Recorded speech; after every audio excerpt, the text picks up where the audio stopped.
All right, test 1 2 3, test 1 2 3, and appear. That's good. Hey everybody, what is up? Appreciate y'all for being here for this stream. I don't know if I should adjust this camera to be a bit closer to me. I feel like I should, but kind of get a glimpse at the setup. TV back there on a mount, the Switch 2 up top, and the Switch still going strong on the second shelf. My ring light that I use for the gaming stream, so all the things. Yay, face cam. Welcome Alpha, welcome everybody who talked at first here. Phoenix and Apol, appreciate you. All right, we got milestone, possibly multiple milestones if you see it that way. I can definitely turn the music down if you need me to as well, but just to properly say this, hello everybody, my name is Darshin, aka Yoshean96, and welcome to the stream. As you see that title, as Alpha just said too in the chat, 5 years on Twitch. Today marks 5 years that I have streamed on this platform. If you're watching it on Twitch and if you're watching it on YouTube, then it's a little more, it's more like a 7 years of streaming. And if you know me from even further back than that, you know that I've been streaming for almost 10 years, because I first started streaming on on Facebook with phone-oriented streams, like phone camera. Tails, welcome, buddy. How are you? Welcome everybody. I'm gonna put different text things on here as we hit things. That's definitely an old file. I need to change that to say 2026. Hopes and goals. High five. Yes, sir. Let me know how the sound is as far as the balancing goes. If I need to turn the music down, I will. But probably, I don't think it's too loud, and I don't think it's really bothering anything really. But if it is for anyone, then please let me know. Let's see, what is this title? I think it's okay so far. Okay, awesome. Just hopes and goals. Welcome. Okay, cool. I'm gonna definitely change this to be different things as we go along in the stream. As long as I can hear you. As long as y'all can hear me, that was definitely the main thing. But yeah, I don't even know where to begin. There's so much to talk about. I don't even really have like a structured plan. The bulk of my time did go into rearranging this overlay to make sure things were right, and kind of updating things that this webcam in particular, because I brought scenes over from my laptop and things had to get resized. Cameras were different, so I was just kind of like making sure things were prepared. I was doing various chores and just kind of getting myself together. First shaving, got a little bit of a shape up, trying to be presentable for y'all. So it's just a couple of different things, trying to make sure we're taken care of here. Almost a baby, almost. Not quite. And we're gonna play oh yeah, welcome Lemon. Oh yeah, I'm playing the Avatar Legends fighting game. It looks good. Toph looks kind of broken actually. Heck yeah. Let's see, I'm trying to zoom in my camera technically and kind of move it in a way where it's central still. Attorney scene for Avatar Legends? That could go crazy. I don't know. That possibly could go crazy. I'm definitely willing to do other different gaming. I mean, honestly, it'd be a nice segue into just kind of starting us off in with things that we've been doing for a number of time, for a length of time into now. My series, Yoshean Monthly and Road to Greatness, respectively. Yoshean Monthly is 7 years in, and then Road to Greatness, as far as I'm aware, is, if my memory is correct, we are 5 years into Road to Greatness, because I know we measure it by seasons, and it's like every few months is a season. Oh yeah, Legends got a lot going for it. Yeah, crossplay, rollback, cheap price. Heck yeah. I know it's in July, to answer Alpha's question. I think it's July 2nd. I don't know if that release date is universal across all platforms, because I think Switch might be getting a later release. There you go. Yeah.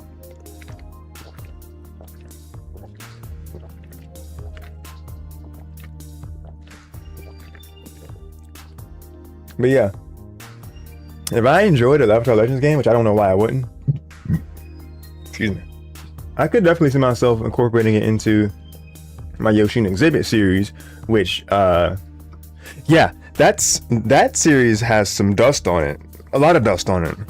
If you don't know what I'm referring to, Yoshin Exhibit is a tournament series that I did run in tandem for a while with Yoshin, with Yoshin Monthly. Drinking? Just some Coca-Cola from McDonald's. I don't drink. Like, I don't drink the alcohol. I don't drink that. We got shotgun music. I'm home. Oh my god. Yes. Yes. This is the Hero Child Garden specifically. I don't have to look at the source to know what that is. I say because I went to look anyway. In the music that I have playing. That's what it is. God, so many. It's gotta be over 20 years of me getting taken back to when I'm like, because I think my highest level of Chow all around was named either Joey or Speedy. Oh man, y'all, what were the names of some of y'all's most cracked Chow in Adventure and Adventure 2? I'm curious now. But hold on, they realize I still have a freaking tag thing in this shirt. I don't know how I didn't feel that when I wore this shirt to work the other day. It's like that plastic tag thing that's just like sticking in the back of me. Sega's done for real? Why do you say that? I still feel like we should have gotten a Chow Garden mobile game of some sort. Oh, I look up and I see that. They could have made a Chow Garden mobile game and riddle that with microtransactions and make mad money. No, honestly, dude. Like, they have been sleeping on giving us anything Chow Garden. And they know that we want something Chow Garden. That was Cellular Shotgun. See, if it was a microtransaction laden thing, I agree with Phoenix. That would definitely sully the garden's reputation. Oh god, nostalgia. Two-piece combo. I lived in this mode on Mega Collection. This is the music that plays in the background when you're in the extras part of Sonic Mega Collection, and I spent hours as a kid reading the Archie comics that they had in this game. This was like my first exposure to anything Sonic comic related, was listening to those. People are wondering what I'm doing. Freaking plastic thing is just in the back of this shirt that I didn't realize. I guess because I was wearing a vest, I didn't really feel it before. But then when I didn't wear the vest, I don't know why I didn't feel it. Well, no, I didn't wear it when I went to my other job too, so there's that. No, I don't know.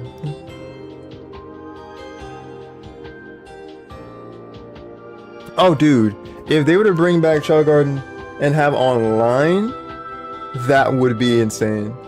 Never read a Sonic comic, but YouTube has told me Archie Sonic makes the Flash looks like he's standing still. I have yet to like really take a deep dive into really seeing how that's like see how true that is. But many characters from the Archie Sonic games are just cracked out of their mind. Some people are making a copycat of Sonic Chow Garden for PC? Really? Interesting. Hey, Grenade Man. That's who that is. Yep. I saw it come up on the overlay before OBS. Hey, pal. Welcome, welcome. We're just getting started here. I haven't talked about anything too much yet. Hang on. I'm gonna keep the audio playing, and I'll still be reading stuff. I'll be talking out loud. But I need to get this shirt situation figured out. Like with this plastic thing in the back of the shirt. So give me a minute of just having the screen on the browser. And I'm still gonna be here. I just won't hear the music. Well, I'll take my earphones out to hear the music.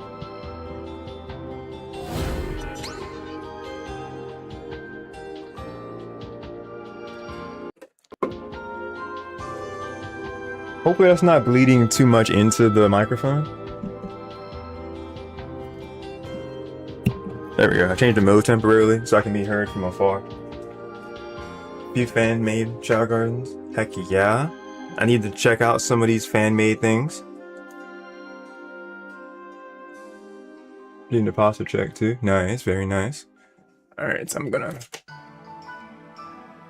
close the webcam thing just in case. I'm just gonna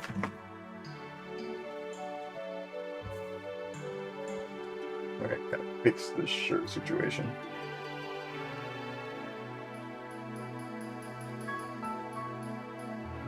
But yeah, y'all feel free to keep on yapping about stuff.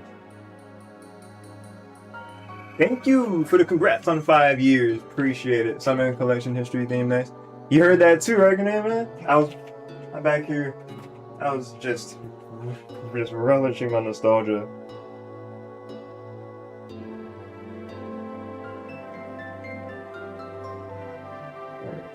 Alright. Plastic thingy out of shirt. Is this also adventure? What is this track?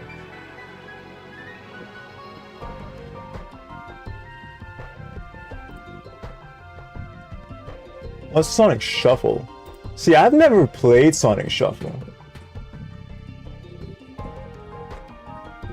Did anybody here play Sonic Shuffle before? Because like I know it was pretty much their kind of attempt at a Mario Party-like game. But yeah, I never played it.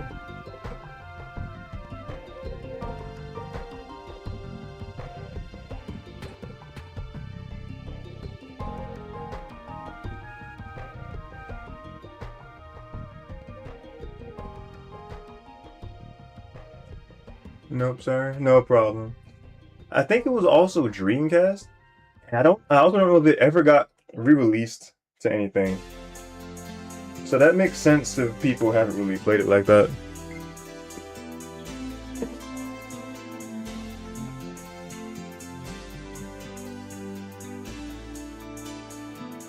I finally cut out the plastic thing in the back of the shirt, so I won't be bothered as much. Might try setting it up now. Hey yo.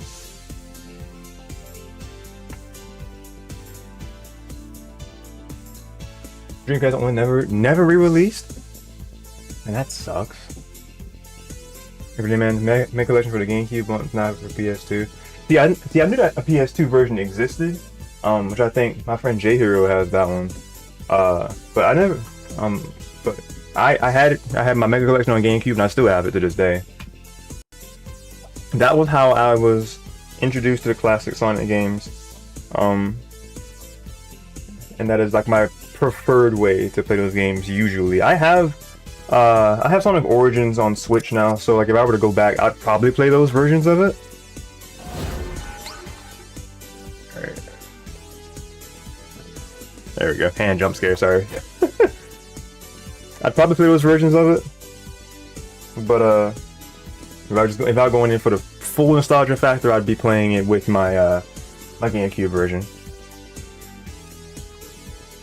But yeah, in terms of people who are curious about hearing anything about, well, yeah, let's get into like actual things of discussion, because Lemon mentioned about Avatar Legends being a thing, possibly in like being an event that I would circulate, which I would definitely be interested in, because that would be a part of me trying out different games. I've talked about that briefly, having different games be a part of my Yoshean Exhibit series. If you don't know what Yoshean Exhibit is, it's a series that was mainly I had for Smash, for people that were playing and they wanted to play in a tournament setting with Smash, but it was a chance for me to experiment with a bunch of different rule sets for fun. So like if it was Pokemon only rules, like Pokemon only characters, and then you could, I don't remember if I had it so you could actually use Pokeballs as the items. I don't think so. I think it was just choosing Pokemon as the selection, and it was just like standard rules. Besides that, I've had a couple different exhibits with that, and then Smash 64 only characters, Smash Melee introduced only characters, and I think I had one that we did do a Smash Get Ball Yoshi exhibit. I think the same year that me and 20 hosted it for Team Ultra's summit. I think it was the second summit, like 2 years ago, something like that. So that was very fun. Green Man, you said was introduced to Sonic back in the Sun and Mega Drive / Genesis era. Yeah. Very cool. Pay to win exhibit DLC only? No. Man, that's how that kind of goes hard though. I think I've actually crossed paths with a series that had either a similar name or a similar like concept to that. Yeah, that's actually kind of funny. You know, playing as only the characters that came out in Fighters Pass 1 or 2 in Smash Ultimate. That would be either a very fun tournament, or it would be or it could possibly be cursed, because a lot of people would probably just pick Steve. And sword fighting. There were, how many sword fighters were there really in like all the DLC? Because we got what, Sephiroth and Pyramithra? Byleth? Did I say Byleth order? No, I did not. Byleth was first. Excuse the disrespect. Yeah, Byleth, then Pyramithra, and Sephiroth. Not his DLC. Oh, my fault. I was still on that. Okay, so yeah, all sword fighters could be. That could be a fun Yoshi exhibit. Yeah. Might have got it wrong. I don't think so, Grenade Man. Let's see. Sega Mega Drive, Genesis era. It might be another name for it, but I don't know what that would be.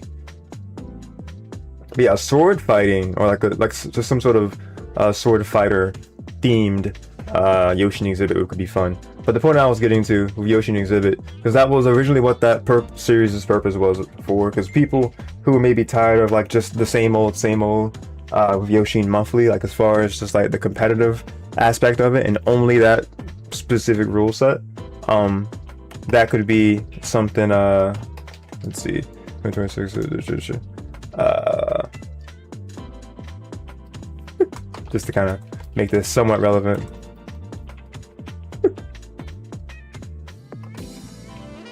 That's the camera. I don't know why that got changed. Hello, come back. Not the camera. Okay, camera, you stay. Just lock you in place. Alright. Yoshean exhibit.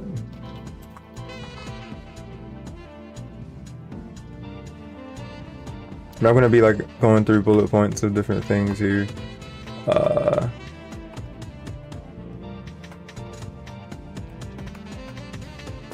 Let's see. 2025 reflection. Why is that so small? Hello?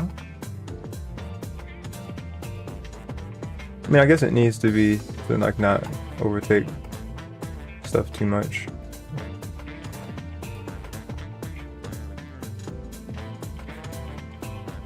We're gonna make this organized as we go, guys.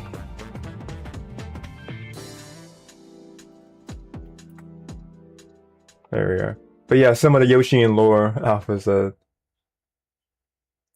My fingers can't keep up, I'm too old. Wait, what? Avatar's probably gonna be my last 4 Alpha fighting games though. Fingers can't keep up. Well, you make it sound, cause see, I'm going to, I never liked assuming. I'm going to guess that you're older than me, but probably not by much. This year is actually several milestones. It's 5 years of streaming on Twitch. It's 10 years of streaming in general, because I started on Facebook. And I will be turning 30 in July of this year.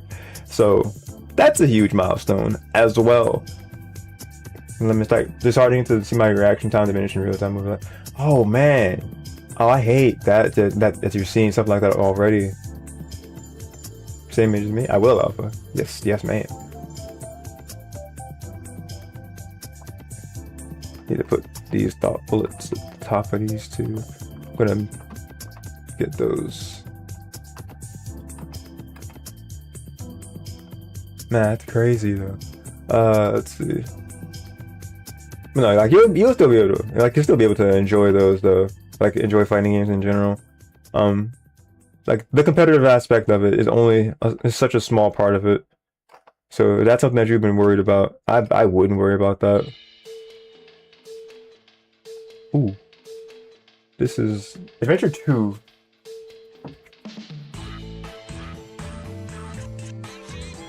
Knuckles is like second or third, like the third or fourth treasure hunting stage. Pass them on to my daughter. Heck yeah, dude.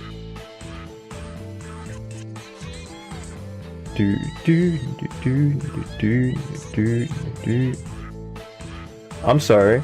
Did I completely butcher that? It's here. No, that is Castle from Heroes. I'm such a fake fan, dude. Yeah, because now I'm hearing the sound effect. When they're like going upside down. Yeah, yeah. Oh god, dude. No way. But I could hear this be a Knuckles stage though.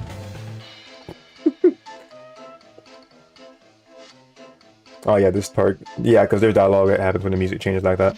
Anyway, we've been talking about everything, nothing so far. But yeah, Avatar Legends is the game again.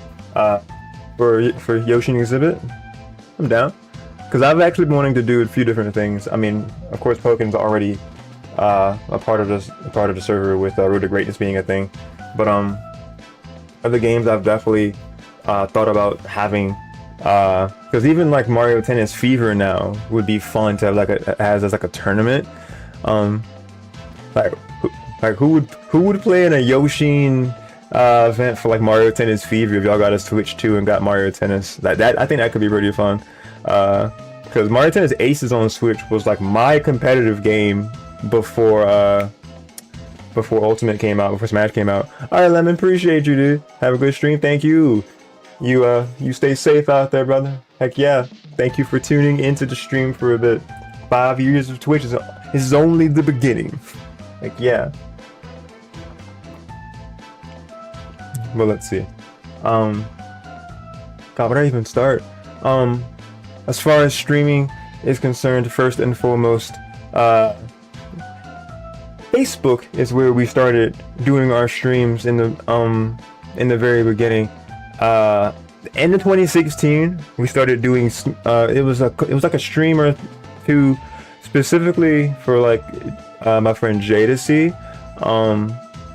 And I remember this because it was so jank the way I had the setup, right? I had strikers on my computer, and I was using my phone's camera. It might have actually been. Let's see, what on the phone? Like what phone? It might have been like the Galaxy phone that I had at the time. It might have been a little bit of an older phone, but maybe this one. And the camera I was using to record the monitor, and it was propped on top of textbooks on a chair in a tripod. Like a little small tripod to record the screen. And remember I didn't even have the orientation was wrong, so it was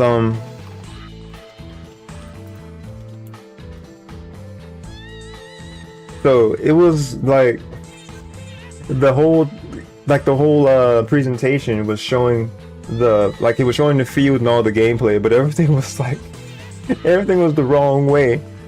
Like it was just, if I just use my webcam as a example here,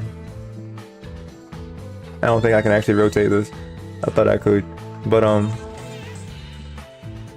wait, I can I? Yeah, there we go. Picture this.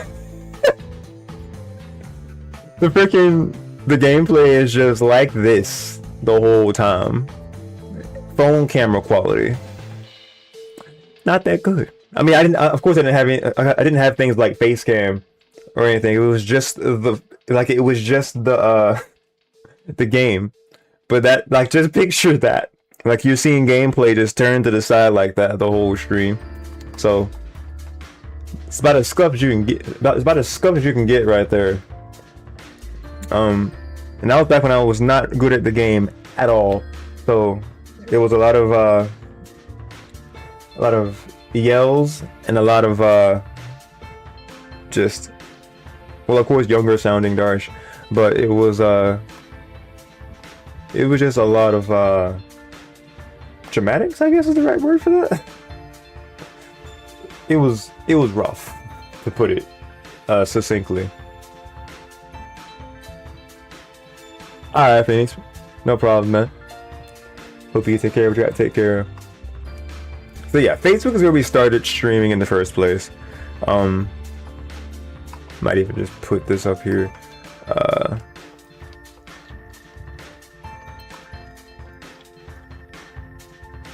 Just put like a star to show that's what we're talking about first. Yeah, there we go. So Facebook, like 2016, super early 2017, I did streams for because this was like when we were getting, I was getting into reacting to Nintendo Directs.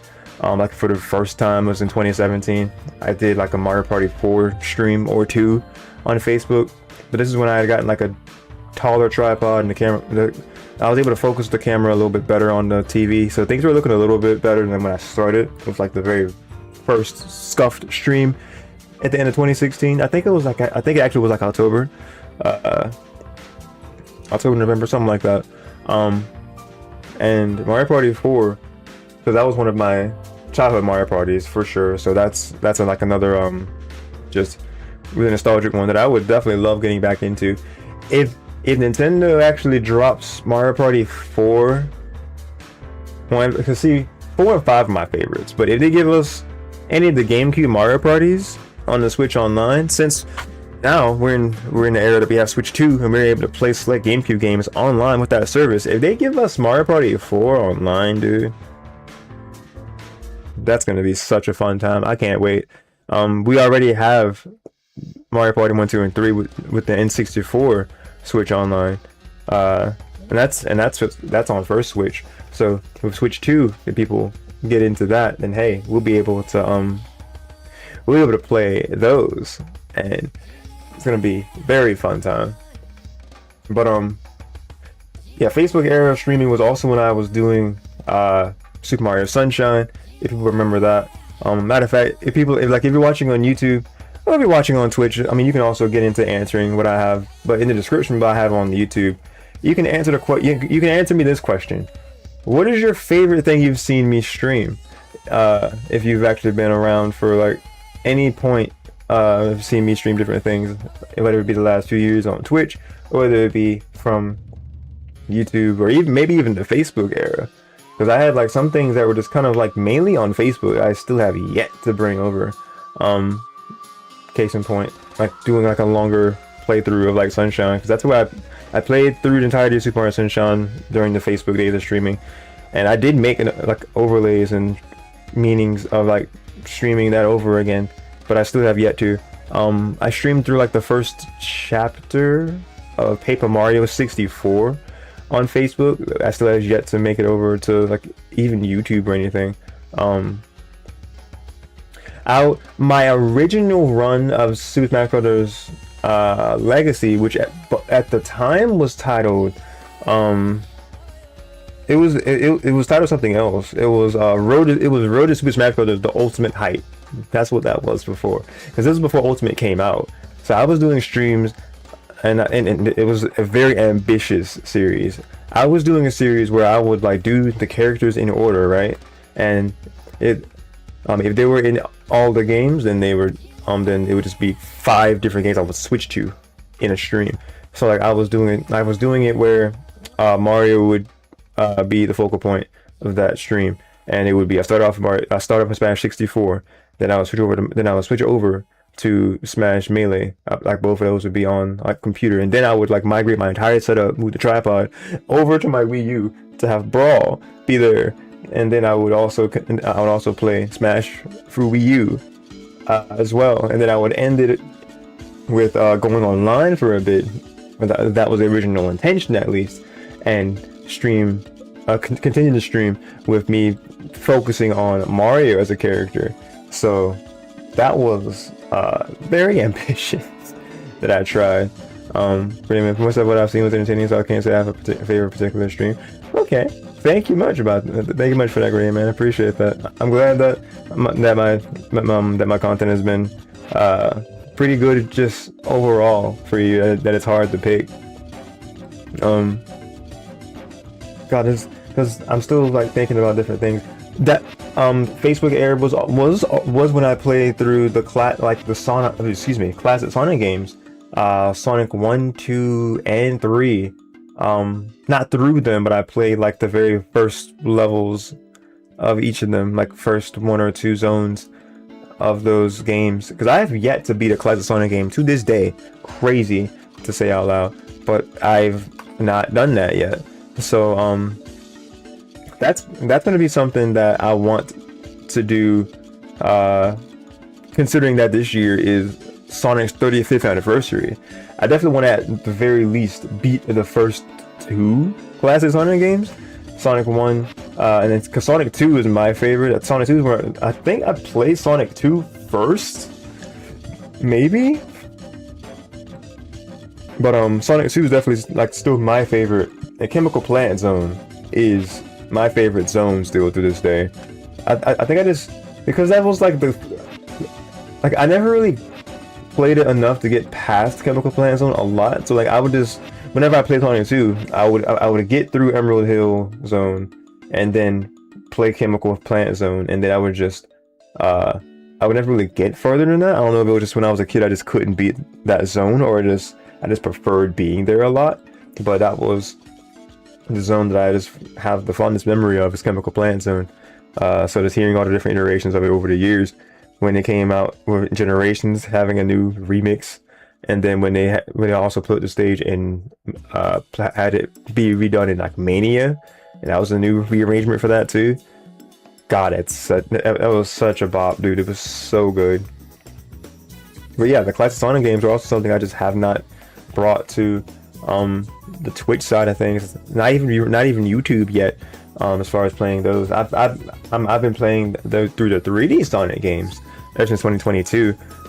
Started with Sonic Adventure 2 Battle. This was like when I was focused solely on Twitch. So Renee, man, you may not have even not have seen those streams since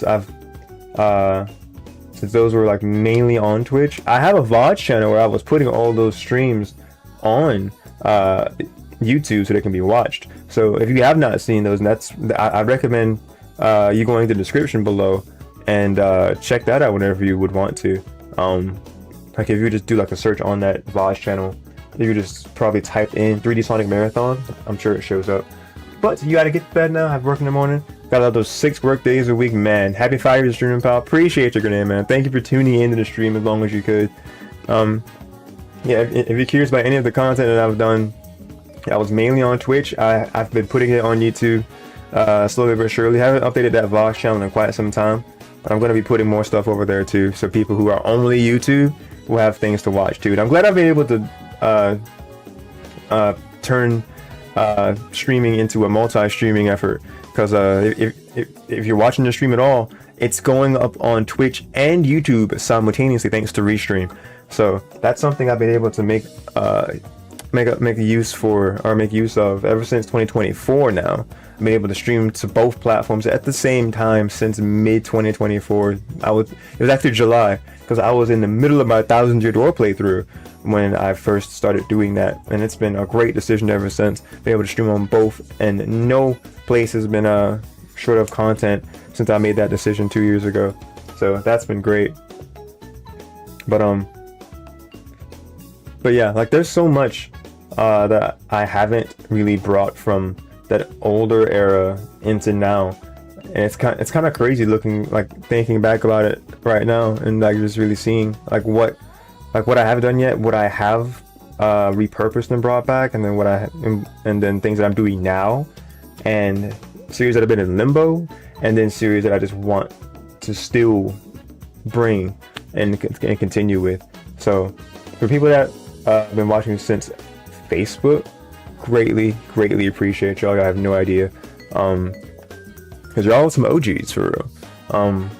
Streaming has just been a very fun outlet for me to just share my love of different games with you guys.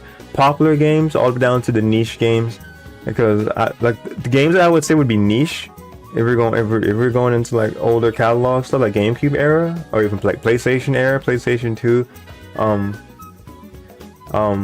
Because we were talking about Avatar earlier, right? Avatar: The Last Airbender, the game that was on PS2. Love that game. I haven't played it in like probably a good decade at least. Jesus, because I haven't played my PS2 and God knows when. But I remember having that game, and it was a different story than like than the show's main arc. It was focused more on like the machinery aspect that the Fire Nation was doing. So I definitely want to stream that game at some point. I don't know if my what is this slander? What this the second person I don't heard say that game was trash. Wait.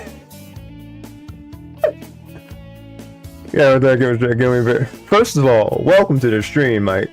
Second of all, what do you mean that the game was trash? Man, you'll see. Let me see. I'm like remembering certain stuff about it. It's never had a good game. It's a shame. Wait, so like, okay, I'm trying to think about all the Avatar games, because the Avatar game I'm thinking of is just like the namesake. It's just called Avatar: The Last Airbender, and that game had a GameCube version, PS2 version. I don't know of Xbox. I'd be surprised if it didn't. And what we got? They also had a handheld version on Game Boy Advance, which I didn't play until years later. Like trying that one out. Yo, Ray? Huh? I didn't see anything. Did not show? Hold on.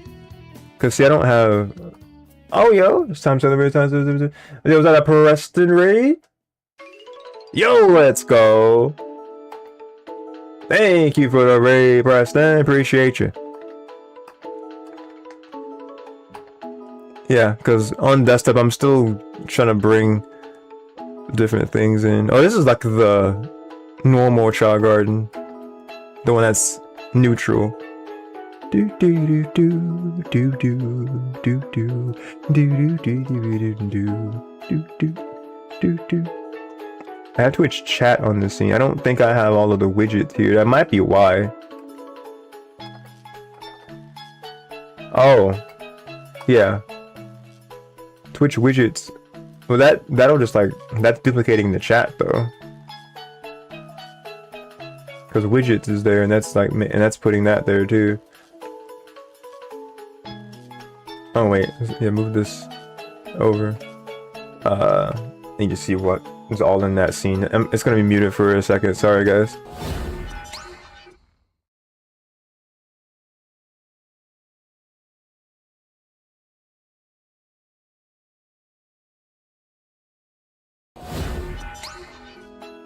Alright, well, the chat is going to be there, and like now I have the alerts there in case something happens again. But thank you, Preston. Hope you had a good stream. How are you? What did you stream, and like how was the stream? And welcome Raiders, welcome Raiders. We are here chilling and yapping, celebrating 5 years on Twitch and almost 10 years of streaming in general. It's so surreal to say that out loud again. But I was talking about the Avatar game, because I was talking about different games that I've yet to stream, and like I've thought of to stream, especially with Avatar having such a big return in recent years, because we've been getting to talk about the Avatar: The Last Airbender, like Avatar getting like a movie where they're young adults. Unfortunately, that's been leaked on Twitter, thanks to various impatient people. Things like when things like that happen, we just can't have nice things. But because I think it was going to be a movie release, like it was going to be a theater release, but became like a Paramount Plus exclusive, and then people saw that because it was going to be a Paramount release, I was like, oh, that's not as important.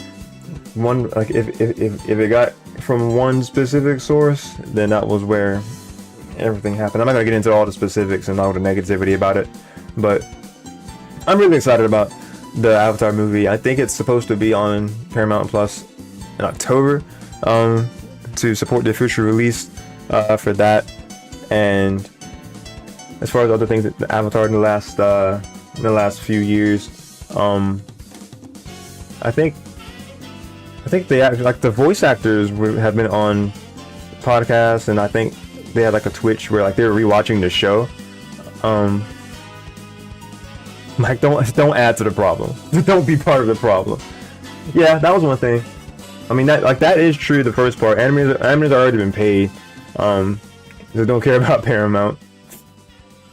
Well, since I got One Plus, I get Paramount, so it's like, it's cool for me at least.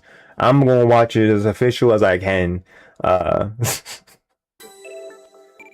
But I mean, as far as like, people have had like screenshots of like the characters in their adult forms.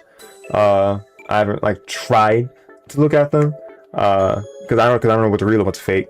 So I've been like, yeah, I'm just gonna like not look at that stuff until I know for sure what I'm looking at. But that movie is going to be amazing. The Netflix show, the live action Netflix show a few years ago, that was the first season that came out, and like, I had mixed feelings about it. I liked it enough. I do like the version, but they definitely did take liberties. Is miles better than the M. Night Shyamalan attempt,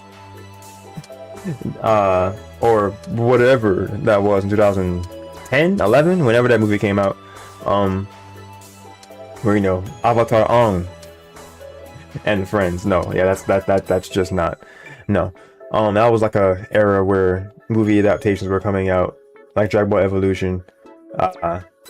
Also was like not a really good Dragon Ball story. If it was, because both of those things were like, if those were just experiences on their own, not related to what they're supposed to be the source material of, probably would have been, you know, decent things to enjoy. But because they were supposed to be, or like they have the name of the brands that we know and love, it was by association. Both of them just were not that good. They were not. But the Netflix show for Avatar: Last Airbender, because I've heard conflicting stories about the original creators. What did it call? Onyetsu and let me see. I used to know the last names of those creators like the back of my hand. But they're like the original writers and directors of the OG show. Wait, again, you said excluding Speed Racer, of course, a goated movie.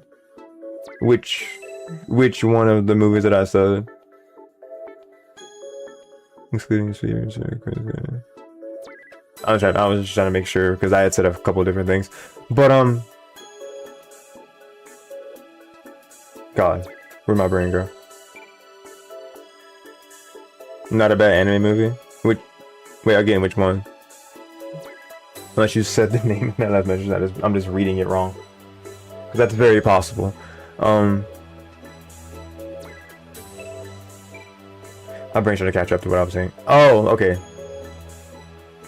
Oh, okay. Speed Racer, man. Like, was it a live action type deal, or was it just you were just comparing, like you were just adding in anime movie?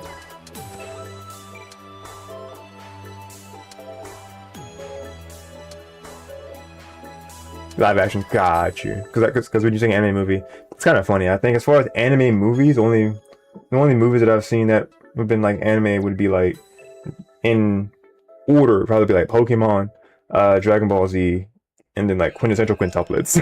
It's such a far spread of movie and names, or like anime. Yeah, that's that. But because I'm watching Kuroko's Basketball with friends as of recently, and like that has a movie. Once season 3 is over, so like we're in like the a little bit more than halfway-ish season 3 of Kuroko's. The movie will be after, so I'm excited to see that. Man, Yeah, I do have a bit that I will be talking about anime for a bit too. So like I'm kind of jumping all over the place here. This all was talking about streaming origins and talking about games that I want to stream, and Avatar kind of came up.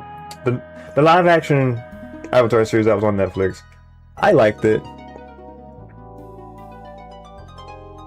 Oh, the Wachowski sisters made Speed Racer.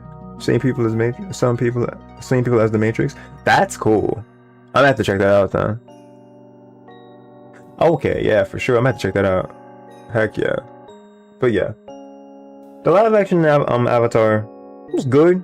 I think they actually fleshed out one or two different things that the cartoon never really did do, and it definitely took on more of like a, I mean, of course realistic because it's using live actors, but I feel like they actually did skip and alter different things, because the secret tunnel thing, like, yeah, I think it was actually the actor that sang the whole secret tunnel thing in the show. I think the actor that they got actually was him, but instead of it being Aang and Katara having to light the way, it turned into into, you know, the love being like Sokka and Katara, you know, they were like at each other's throats and like just arguing and stuff, but like the whole, like the message with that was like, oh yeah, like they argue, but you know, like they're there for each other and they love each other. So like that lit the way for them. I don't actually know what, I don't even know where, like who Aang was with now that I think about it. I can't remember. I'm gonna have to rewatch like that episode, because each episode it had like 1 or 2 words for titles. Thank you, Preston. Happy 5-year stream anniversary. Thank you, good sir. Thank you. How are you? But yeah, it was just different things that they did change for the better or worse that I thought were interesting, and I respected the, like, them wanting to do different. But as far as it being a series adapted from the cartoon source, I think it did a good job of doing so. Season 2 looks better. They said it's going to be like, it said it's going to be darker. Book 2 is where things got dark anyway. You know, Omashu and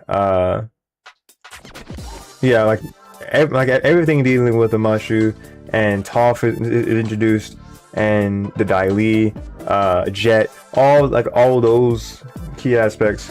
Like Aang trying to like Aang looking for Bumi, all the things, like all trying to find an earthbending master and just trying to continue growing as an avatar and learning of the oncoming danger of Sozin's Comet. It was just everything that made book 2 really level the show up. So the live action promising, you know, bigger scope and a darker tone. I hope that the actors still continue to have fun with it, and like when it is time for the lighthearted scenes and when they want to have comedy, I do hope that doesn't get forgotten about. So there's that. But Preston, you were watching Yu-Gi-Oh! Season finale, season 1? Heck yeah, I need to watch the OG Yu-Gi-Oh! I always saw bits and pieces of it like on the 4Kids blog. I never really watched whole episodes in order. I might have seen maybe 1 or 2 episodes in full of Yu-Gi-Oh! In my life. Everything else has been like me catching it randomly after Sonic X or seeing clips on YouTube. Nothing really beyond that.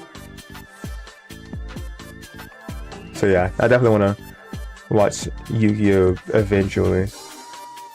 Yeah, that's about everything as far as like streaming origins of Facebook wise. YouTube, let's see. Can YouTube even fit? If I make this smaller, it'll fit.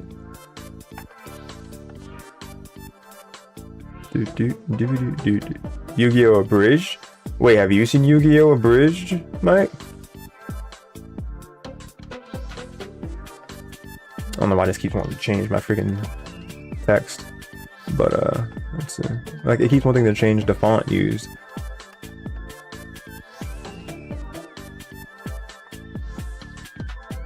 It is before DBZ Abridged. I knew that much, at least. Streaming origins. God, why is the font change entirely? Alright.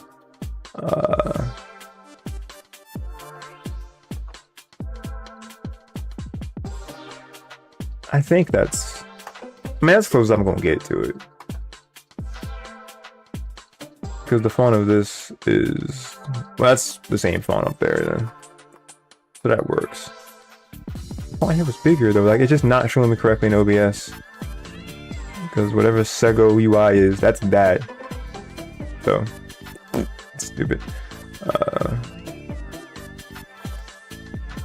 It says Arial Black regular, but that's also not right. Is it Agency FB? No, that's definitely the wrong thing. I'm not going to be hung up on random things in the stream. Because if I want to even change like the size, it's going to change the font because it's showing 2 different fonts in 2 different windows, which is so weird to me.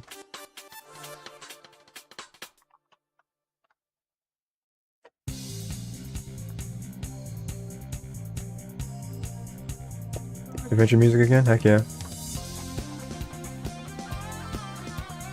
As far as a bridge series go, I think I've watched like, I was starting to watch Sonic X Abridged. I never really got, well, I was starting to, like I have the playlist saved to watch it. Dragon Ball Z Abridged, of course, 15 4-star. Apparently Hellsing Abridged is a very good abridged as well. Because it's done by the same people, so of course. I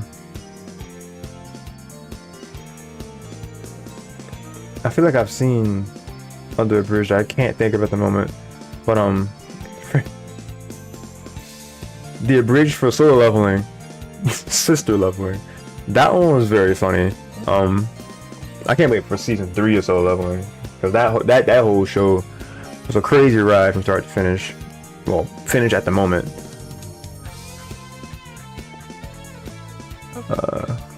We're just gonna go with the Mark Pro font.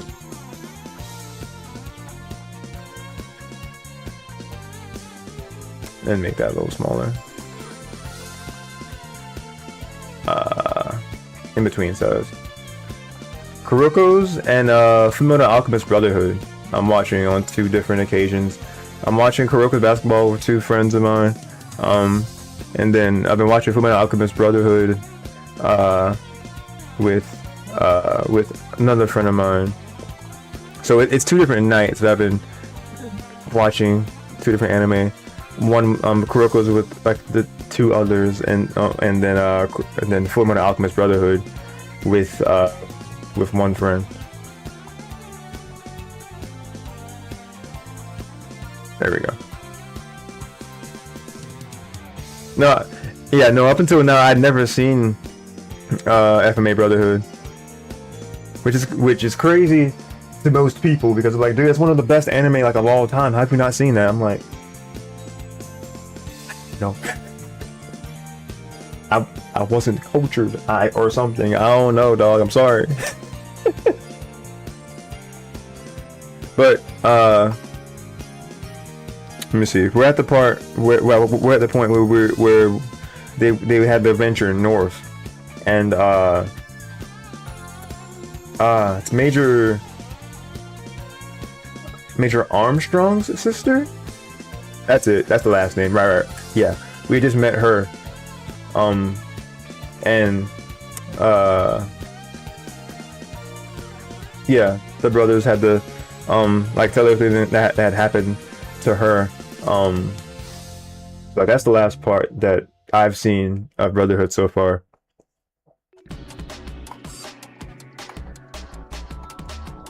What are we playing from now? Let's go. The Doom, Shadow the Hedgehog. I was thrown off because it was still showing Sonic in the picture.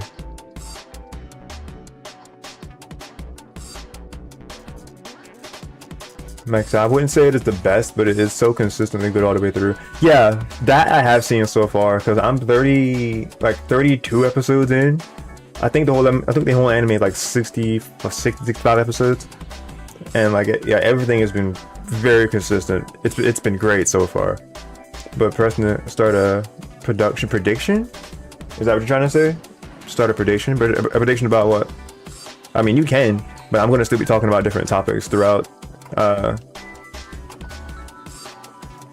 But yeah, feel free, Preston, and other people, feel free to like give me some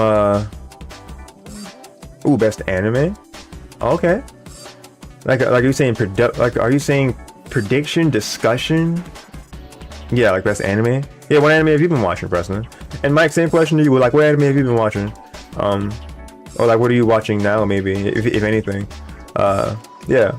If y'all have anything y'all are watching or have any recommendations for me, then definitely feel free to let me know.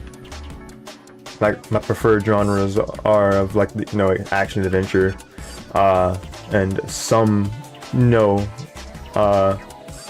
I mean, if you've been following, like if people have been following me long enough, they know that I am definitely a sucker for a good rom-com as well, because I've seen various rom-com anime, most all the way through. No, Rent-a-Girlfriend is starting at season 5. It started already. Dub, I don't know. That I'm just gonna say this piece about the anime. People who have already read like the manga and they're like, don't even finish it, it's trash. But I'm like, I'm already on this path. Like, I've already gotten this train ride. Even though it's a train ride, it's going into a fire. I need to see it through. That's what I always say about that anime. Oh, but ReZero, I've heard about that. I need to watch. I need to watch ReZero. Frieren, I think, is the name of another like recent anime that's more on like the chiller side. So I want to watch. I want to watch that.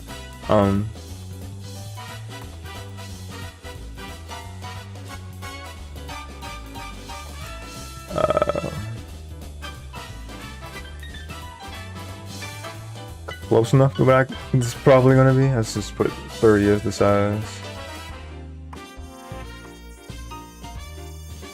It's not an anime, but I should get back to watching the early reboot Doctor Who. I've also heard good about Doctor Who.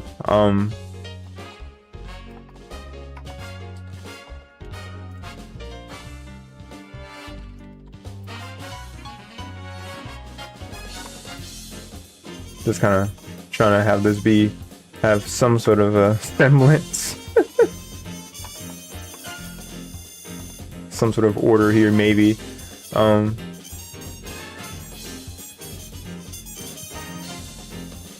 Where am I trying to catch up with? Okay. That's everything I've read so far. Yeah, Preston, you said something, like you said best anime and then you didn't say anything else. So I'm curious what you feel like is the best anime, or like just one of, like just something that's a contender for one of the best anime. But yeah, I'm curious what other people have to say about different anime. I mean, I can pull up a list of anime that I have watched with friends ever since 2024, because that's when we started going on a whole like binge of just watching various shows. I'm gonna get this up for y'all. Toradora? I think I actually heard of that one. Toradora. Let's see.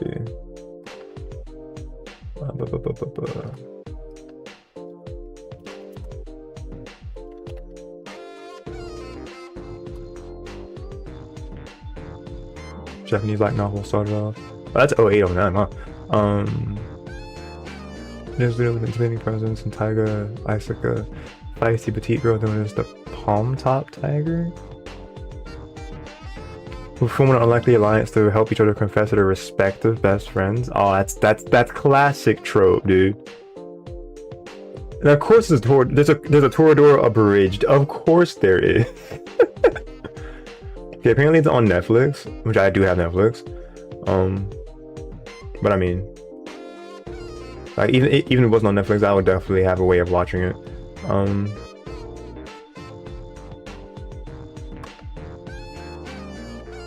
Matter of fact, let me see.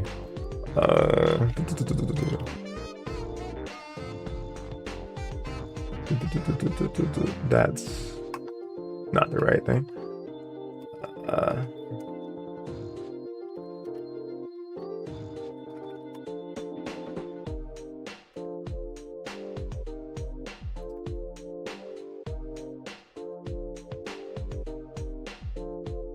Let's see, Dora.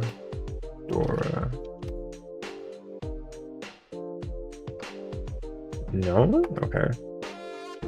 I might be misspelling it. No, I don't think I am. I mean, is it that case sensitive that I have to put exclamation point there? No, okay, it's not. So, I mean, I'll still figure it out. That's fine.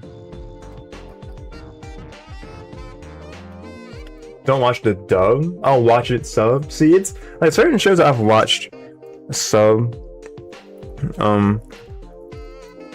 Actually, I feel like most of the time when I watch things, it will be subbed. I only really watch a dub when I'm watching it with other people. Let me see. I'm getting into my folder of anime I've watched. Alright, well, not all of this is even anime, but I finally had, like, because I finally watched all of Ruby with Viper. I think we had watched like everything. It was volume 1. Yeah, it was all 2025. Okay, so yeah, like we had watched volumes 1 through 10. And we even watched the Justice League crossover movies. Because there was a part 1 and a part 2 of those, I'm pretty sure. Oh, you were making a prediction thing like on Twitch. Okay. Which is like a poll, but not. Let me see. What you got there?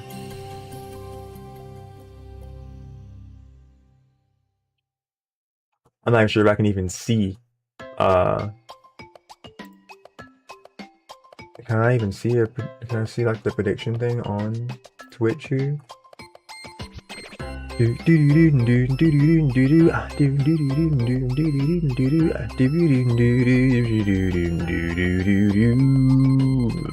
this track.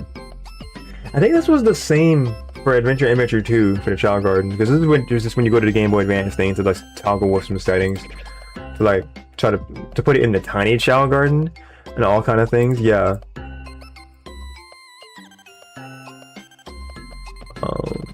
Plus program goal. Did you do a prediction thing on?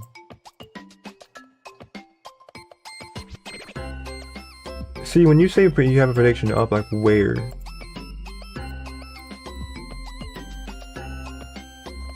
Because I don't see anything. Because I'm not even sure if people are able to even make predictions besides me.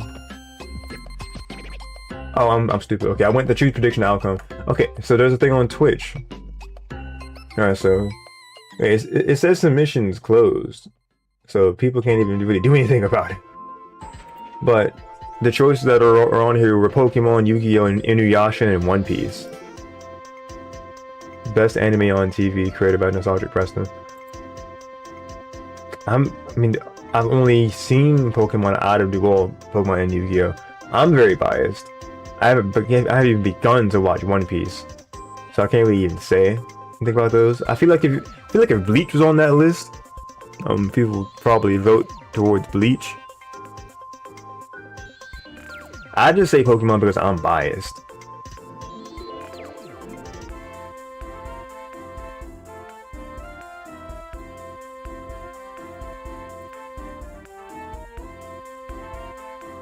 But Mike, you said earlier, most modern dubs are good, but Toradora a little old school, and those dubs are iffy on if they'll be good. That's fair. That's actually pretty fair. I'm definitely gonna add that to the watch list.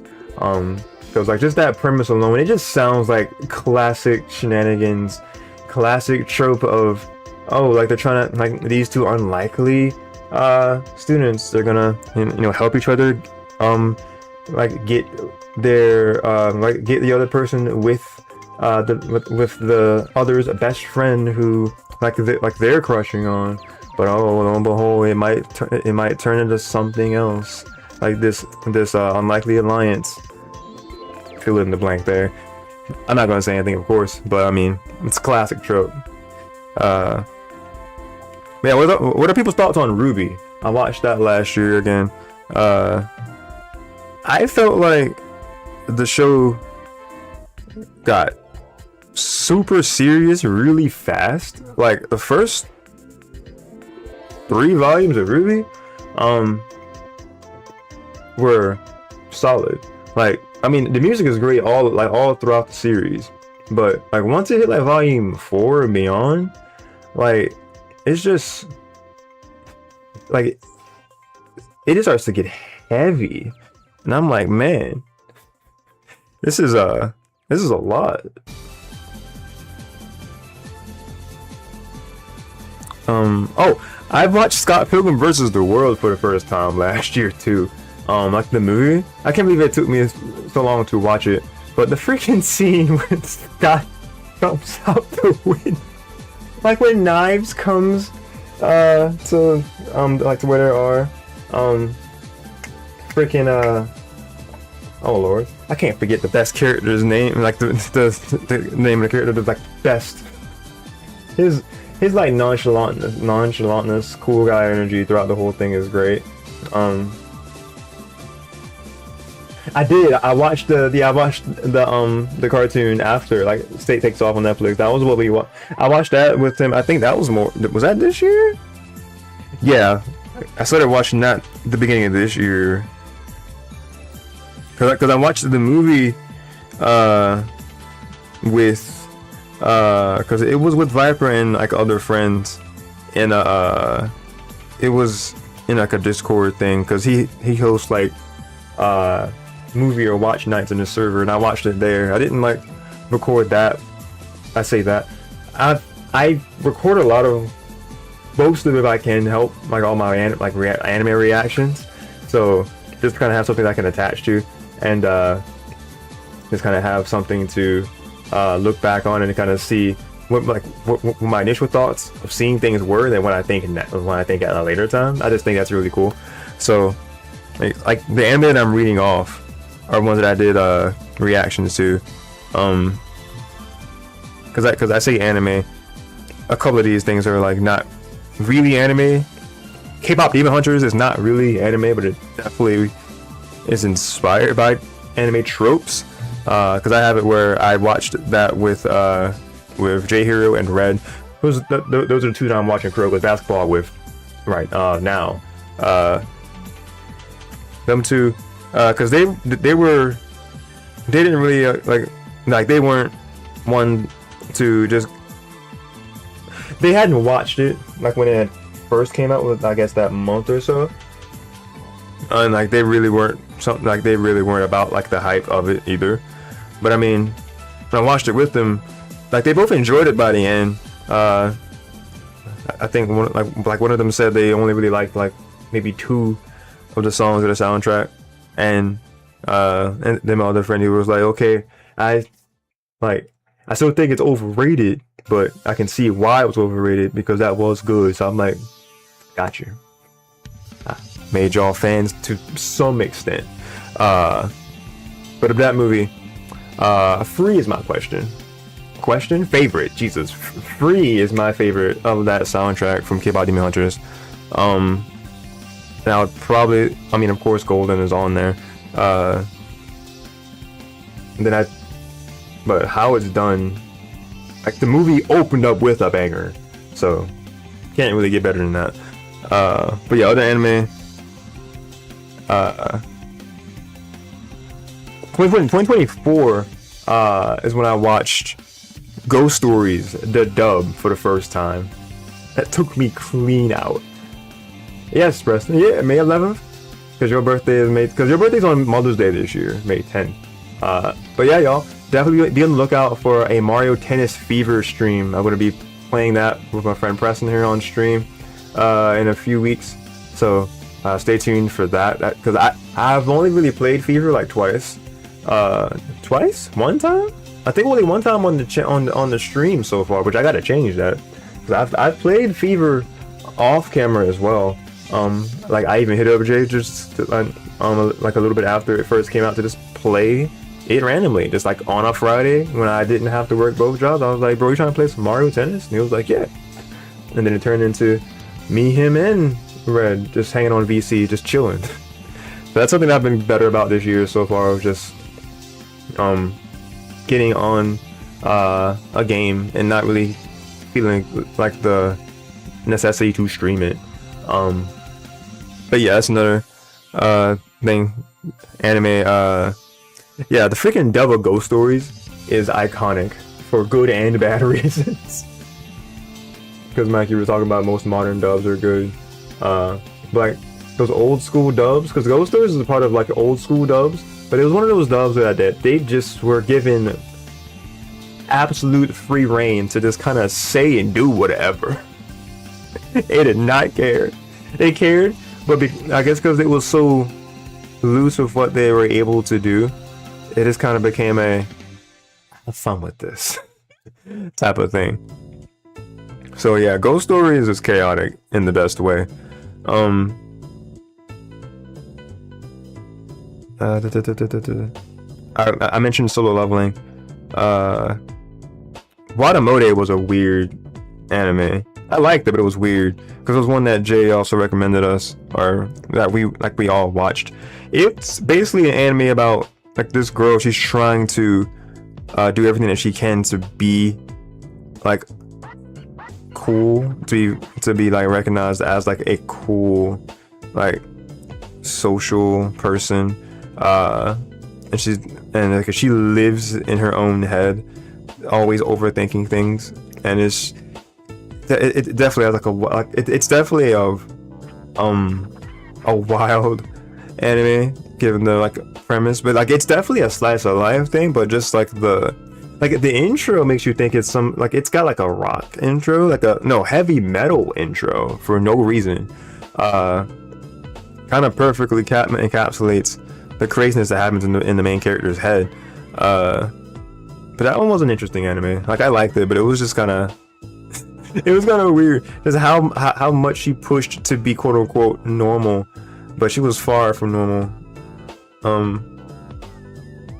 But yeah, that one was alright. Rosario plus Vampire, another older anime. I like that one a lot. I think I was still up in the air about the ending because I wanted it to be like a definitive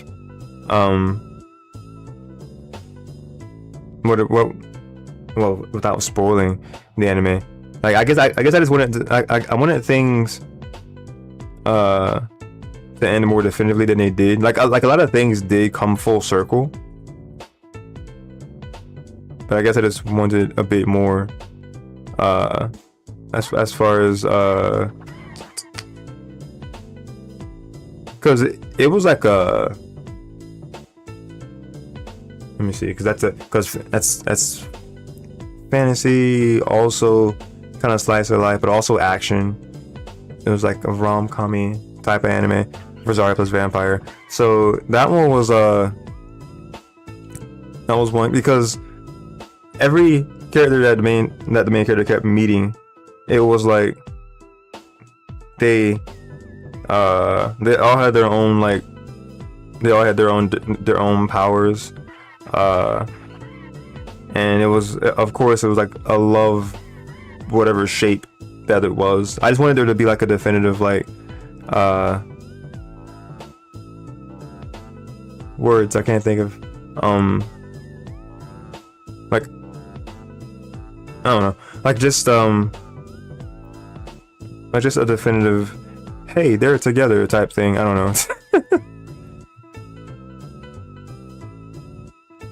But it was still a good anime. I liked it.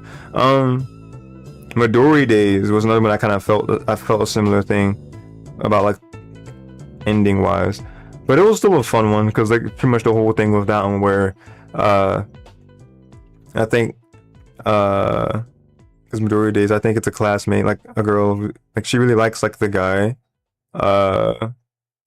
and I think they were acquaintances at best, but of course they were like forced to become like friends at the least and better acquainted.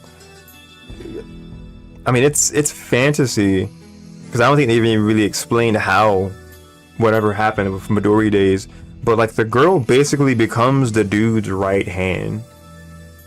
So yeah, it's a crazy premise with that anime, and it's about as wacky as you would expect it to be. So that one was very fun.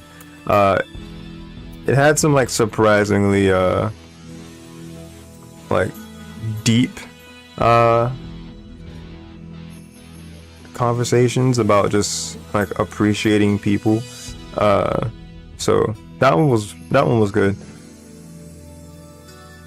Oh, My Dress Up Darling was really good. I can't wait for season 3. Would that be? Yeah. Yeah, I want to see. Yeah, I need to see more of Marin Kitagawa. She was nothing but like just a ball of sunshine.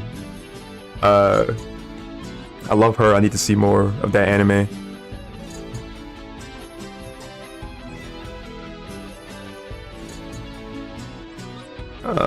Let's see, because with My Dress Up Darling, they addressed like pretty much everything that you would think about with like going to conventions and like the whole art and everything that surrounds like the culture of cosplay. I thought it like addressed a lot of the things really well, and I just like I just love the dynamic with I think the main character's name is Gojo, and Marin. Why do you think she divorced you? If she saw you watch it, you could watch worse things. Trust. Look them, but it seems like if my wife saw me watching it, that she. Like, would it be one of those situations where like it would be like randomly a scene, because like the show is pretty wholesome for the most part, but I mean there are a few scenes where like you definitely should not watch, like if you're at work or something, because just how it's voice acted, it's a wholesome good. You know what? I can't even argue with you on that, because that's actually pretty true. Damn it. Yeah, it's definitely one of those anime where like it's wholesome for the most part, but it's got certain scenes where it's like a wait, I can explain type of, yeah. So I get you on that. I get you on that. What else I got? Misfit of Demon King Academy. The season 1 was good. Don't watch anything else after that. Freaking, this dude is cracked from the beginning, right? Let me see. Let's see, Misfit of Demon. Okay, hold on. Misfit of Demon Academy. I have to make that a little bit smaller, I guess. 28. Promised Neverland. I have not watched Promised Neverland, but I've heard good things about it. DK Academy. Yes, Misfit of Donkey Kong Academy. No, Demon King Academy. I want to watch Promised Neverland. I've heard good about that one. I like how like 2025 Reflections is pretty much just kind of anime too, because like last year I definitely did a lot with just watching shows and binging from start to finish. So was that, and it was also me just kind of binging shows on my, like I even watched things on my own. I didn't normally like set time up to watch things on my own. I just became busy and comfortable with stuff, so like I didn't really set aside time like that, but I did last year, and I have been so far this year too, because I've watched a few things on my own this year. The live drama version of Rent a Girlfriend that I watched, which, contrary to what you may believe, is actually pretty good. To say that. And another anime that I watched on my own this year recently, another rom-com.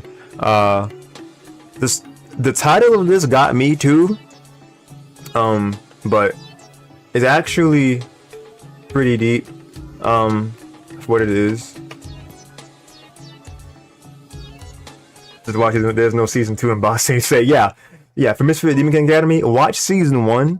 Like season 2 starts off good, but then like the main character just kind of starts to have like plot devices, like Do Ex Machina. What is it? Like what is that trope called? Do Ex Machina. Like at every turn, he just makes things up, and just like when you think it's over, it's never over. As far as like as far as the action and getting to like definitive moments, it's crazy. And then like in the because they call season 3 season 2 part 2 or something like that,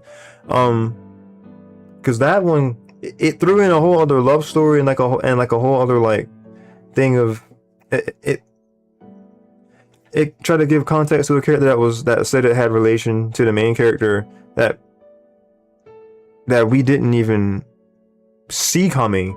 And like season 3 starts, or like season 2 ends with him having like amnesia or something. So part of season 3 is part of him remembering things, and like he's not even sure if the character that says they have like a relation to him is like, if that's real or not. So it's a series of things and like dreams and such, or like he has to go into like a dream thing, and like it's a bunch of like it's because Demon King Academy, like it's definitely a supernatural fantasy more type thing.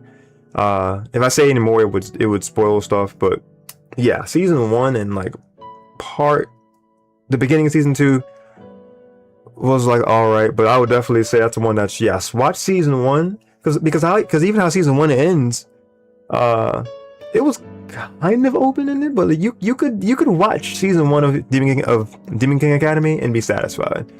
The rest just kind of like went off the rails. I don't know, but the anime that I watched was a rom-com. That's a little newer that I watched on my own. I mean, I can't fit this whole title in here, but it was called More Than a Married Couple, but not lovers. That's a whole Jesus. Okay. We're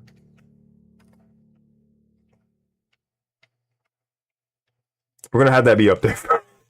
So yeah, the title, it definitely reads as like a what the hell is that? But it's the premise is that it's some sort of like imagine that there's a curriculum in like last year of I think it was supposed to be like high school, college type age, but it was pretty much a marriage program. Married bubble. Oh, my fault. Yes, they were married bubbles. The premise was that it was like a marriage program thing that students were like paired, guy and girl students were like paired, and they were under like surveillance in these like practice living arrangements.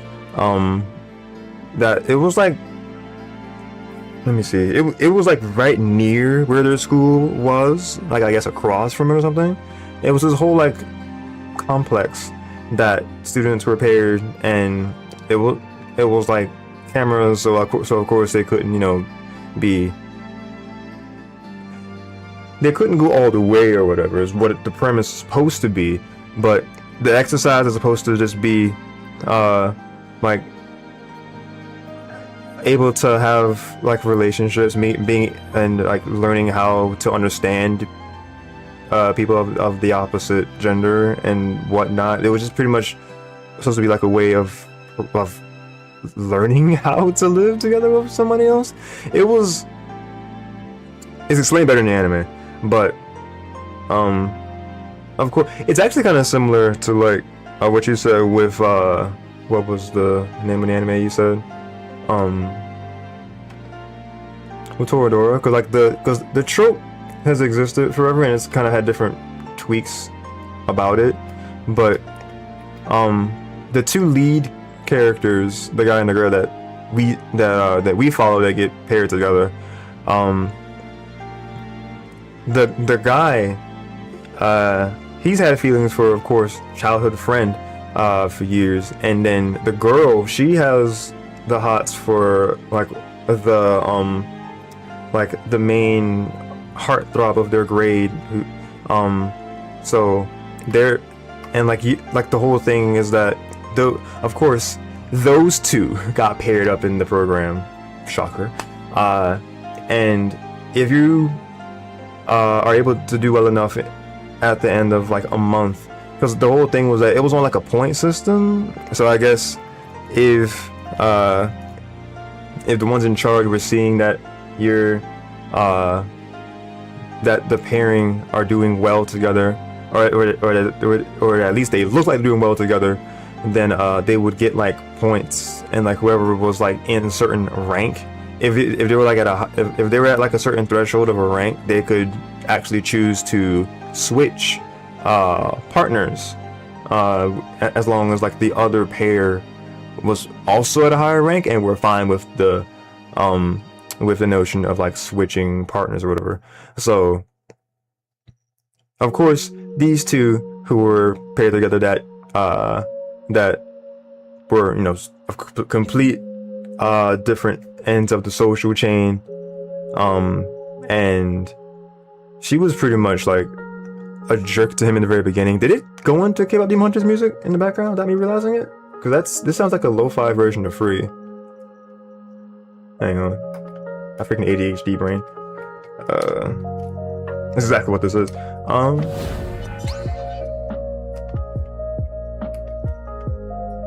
That's crazy.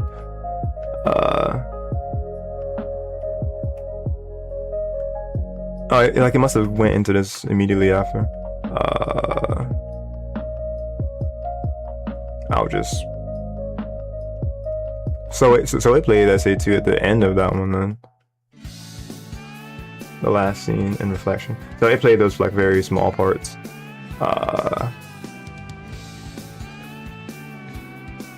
Let's get other music playing.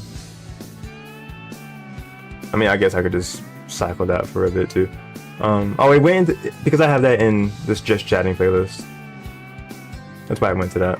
I'll go to this one. That's fine. We're saying Shadow the Hedgehog. Yeah, that's fair. That's fair. But yeah, that was the premise of that anime that I've that's the last like show that I've sat and watched. The last anime I sat and watched was just Board in America, But Not Lovers anime. It was pretty good. Gotta actually read the manga to see like how, like what Endgame really is. So that's the thing. I was like, man, but the anime itself is really good. I would actually highly recommend that if you're a rom-com enjoyer. It's probably on the same spectrum as of My Dress Up Darling, of being like the term, your words not mine, my wholesome gooner anime, because it definitely has like moments of fan service, but it's not crazy or anything. One Piece when? I don't know.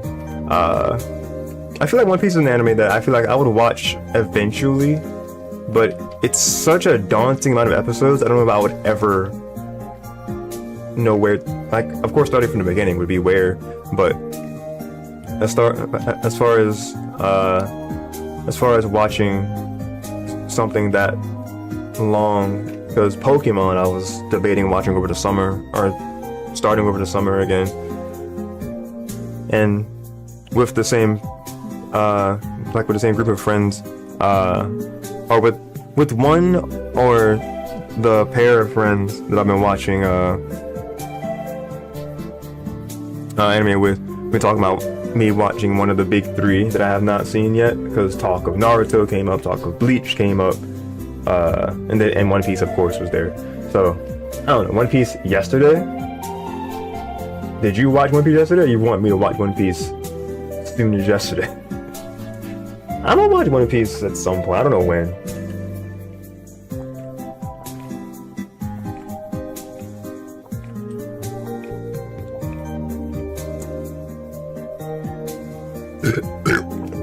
Excuse me. There's like a handful of other shows that I did watch, but I didn't read everything here. Oh, Prison School. That was a experience.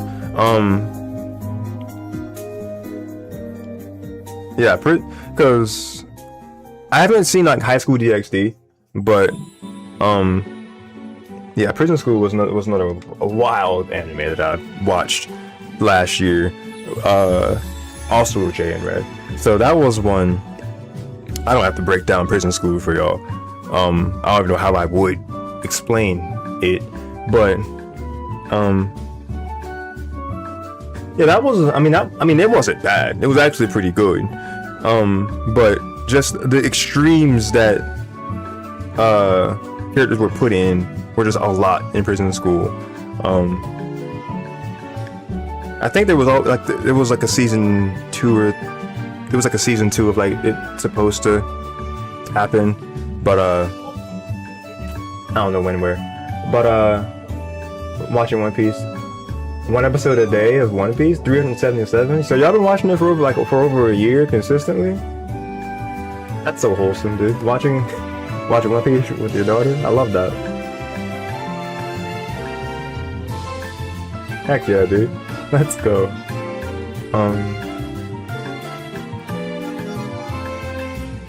When she turned 1, we started? Dude. That's so good. One episode a day of One Piece. So if you're on 377, so like, hold on. How old is she now?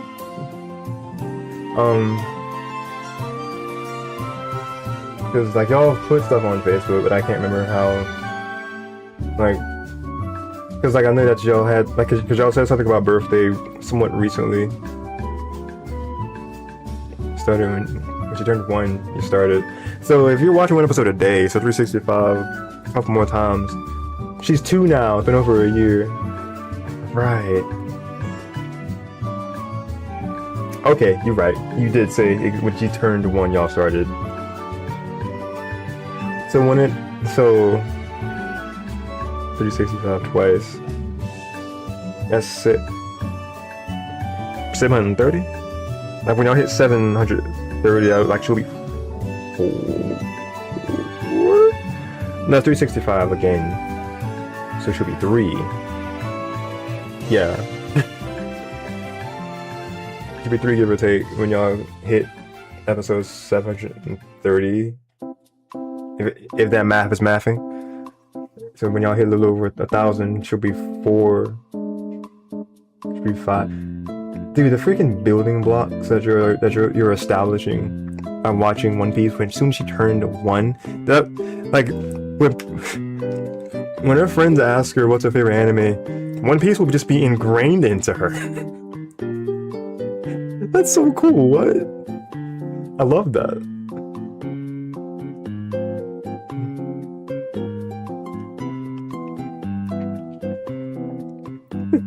This has become anime the stream. That's fine.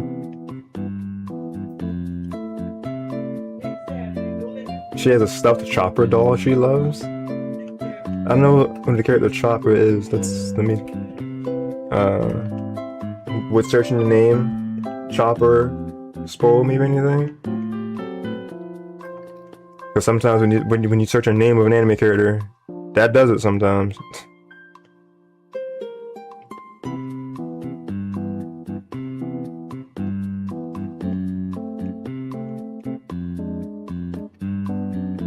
Chopper's the reindeer. Oh, it's cute. Okay, a reindeer plushie she just has. I love it. Let's see, where are we gonna... I mean, 2025 reflection. I mean, that's pretty much already been talking about 2025 stuff.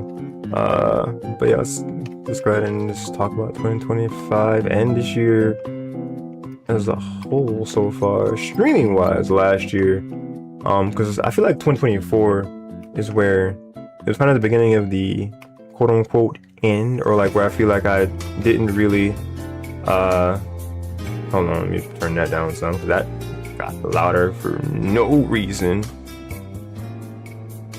Alright. Cool. Alright. Change this to say 2025 reflection. Because up until 2023, beginning of 24, I was on top of schedule stuff.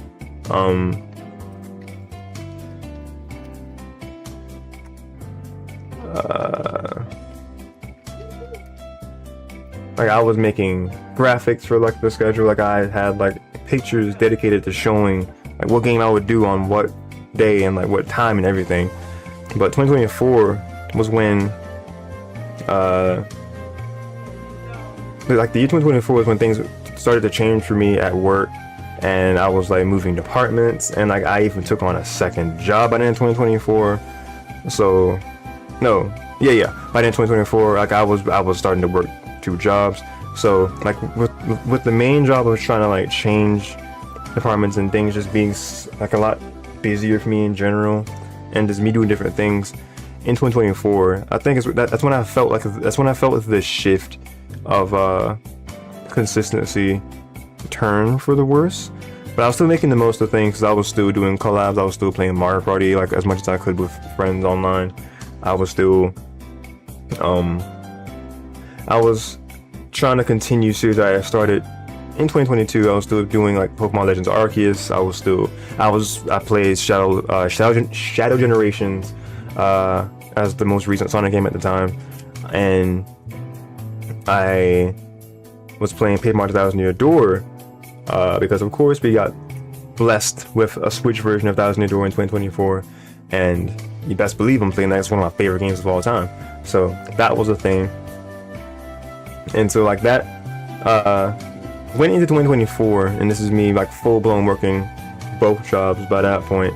So with me being like busier, like thankfully like the transition from going from like the department I was in for the longest at my main job and then going to a different area, that process had been done, and I was like getting used to a different workflow and types of things, and then I was getting into a rhythm with the part-time job as well. So I was just managing both for the entirety of 2025, and of course which leads into this year. And it's just been a lot of just still not really having a good balance, or not. I haven't found the right balance of trying to schedule content and make sure that series are staying consistent like on X day. You haven't finished Destiny Door? Like just in general? Like the original game or the Switch version? Mate. Alpha, you would know. You were there every step of the way. It's pretty much our series on my channel. The 1000 Doors 2024 version on Switch. I think I started it as far as like first episode was there, and then like episode 2 onward, you were on as pretty much special guest co-commentator throughout the whole series, and that was fun. That was definitely a fun series, a trip down memory lane. It was for sure, because I played it a myriad of times, but I'd only ever beaten the game maybe like once or twice. Other since day one. I could have swore I did a stream like when I started it. You might have been I think you were in chat for sure when I started it. I remember unless that was when I did the GameCube version preparing for it. That was me on my own, and then when it came time for the Switch version to start a whole playthrough from the beginning, like by that point you had came into it for chapter 1. So I must have did the prologue on my own, and then by the time the stream came around for chapter 1, you were there. Yeah, that's probably. I think that's what happened. The whole series, for anyone curious, is it's did the pre-chapter 2 alone. You did the pre-chapter 2 alone. I'm very. Oh yeah, I did. Yeah, because there were like certain streams, because there were parts of it where you weren't there, but I still wanted to continue it. Yeah, I did a bunch of things around Roadport, I think, or I did like different things that I knew would help benefit with like maybe badges and things, and then like the next episode or something, like the next because I think I called it like a episode something 0.5 or whatever, and when we ran from there, or like I called it like chapter 1.5, something like that. I remember it being like that. Yeah, so before getting to chapter 2, chapter 2 was about the great boggly tree with the punies. Oh, my soda. Mini fridge. Water.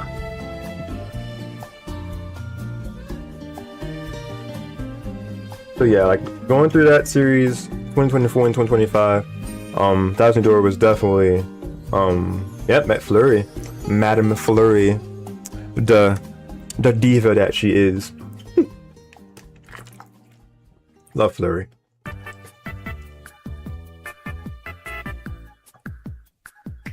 But yeah, Mac, I would definitely recommend finishing Thousand Door. It's a great game, great story. Yeah, that was one of the things I like was looking forward to the most with it, was being able to have fun with the voice acting too. Glad you got to have fun and play around with your voice acting for Thousand Door 2. You're able to come up with different voices for different characters. Put on like a theatrical, a dramatic diva voice for Flurry. It's great.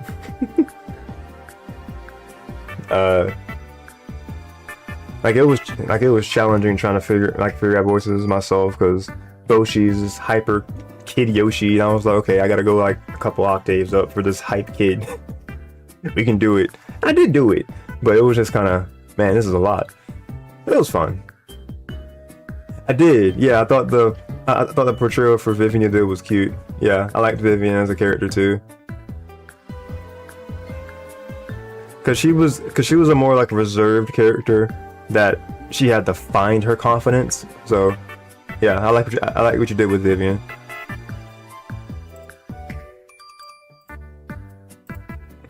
Alright, let's see. And then what other things were big for 2025 as far as series wise?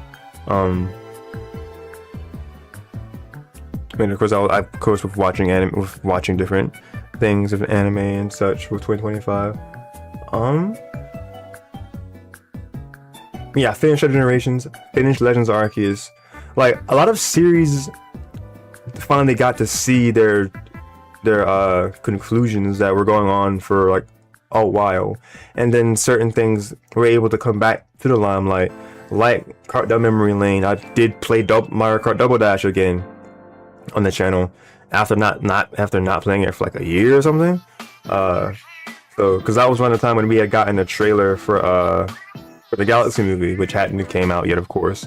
That was November. The Galaxy movie itself, loved it, by the way. Y'all ain't seen the Mario Galaxy movie yet? Go to theaters and watch that, because it's good. Trust, it's very fun.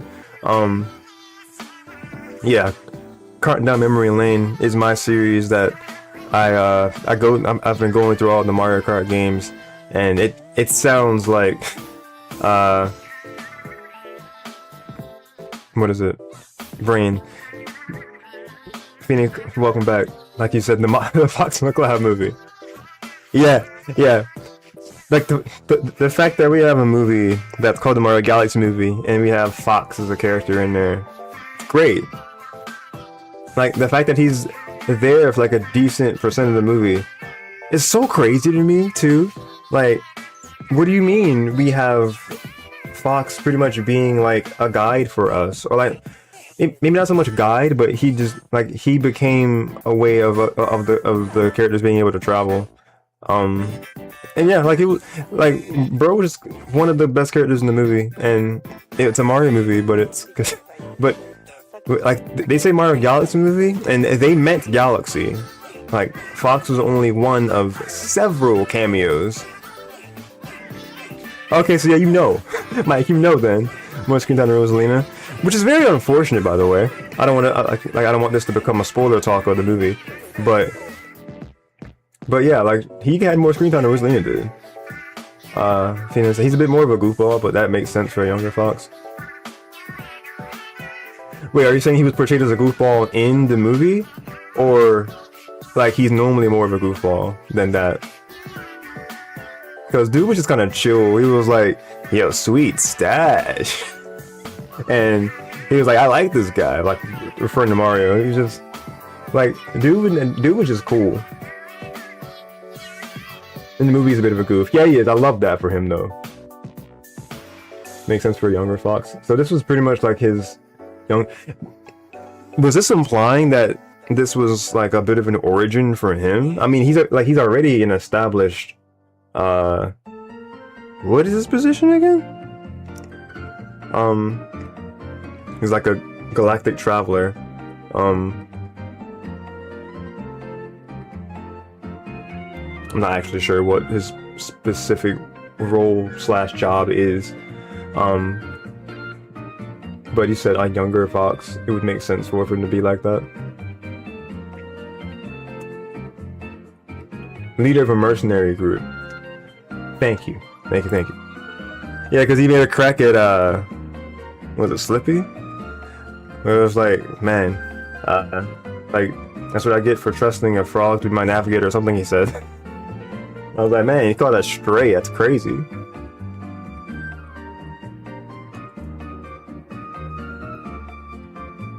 Yeah, that was like one of my complaints, or like one of the things I didn't like as much with the Galaxy movie was the fact that Rosalina didn't have the screen time that she deserved. I mean, this is the Mario Galaxy movie. I think it was the same thing as far as like the Super Mario Bros. Movie, the first one, where like it's hyped up as the Mario Bros. Movie, but Mario and Luigi were barely together. Like first act or so of the movie, we're shown like their strong bond and like why why they like how they came to be, and like really shows like their bond, and it's really cool. But then they get separated, and then we see them act independently with their own arcs, and then when they're brought back together again, of course the final act or acts of the first Mario movie were amazing because they were together. So the fact that the Mario Bros. Movie, they were together the whole time for the Galaxy movie, that was a plus. They learned from that. But then he just kind of repeated the same problem with Rosalina in the Galaxy movie. Like they did what they did with Luigi in the first movies. They did the Rosalina to what they did with Luigi in the first movie. To not, I don't want to spoil the Galaxy movie for anybody. But I mean, Rosalina definitely has her time to shine for sure.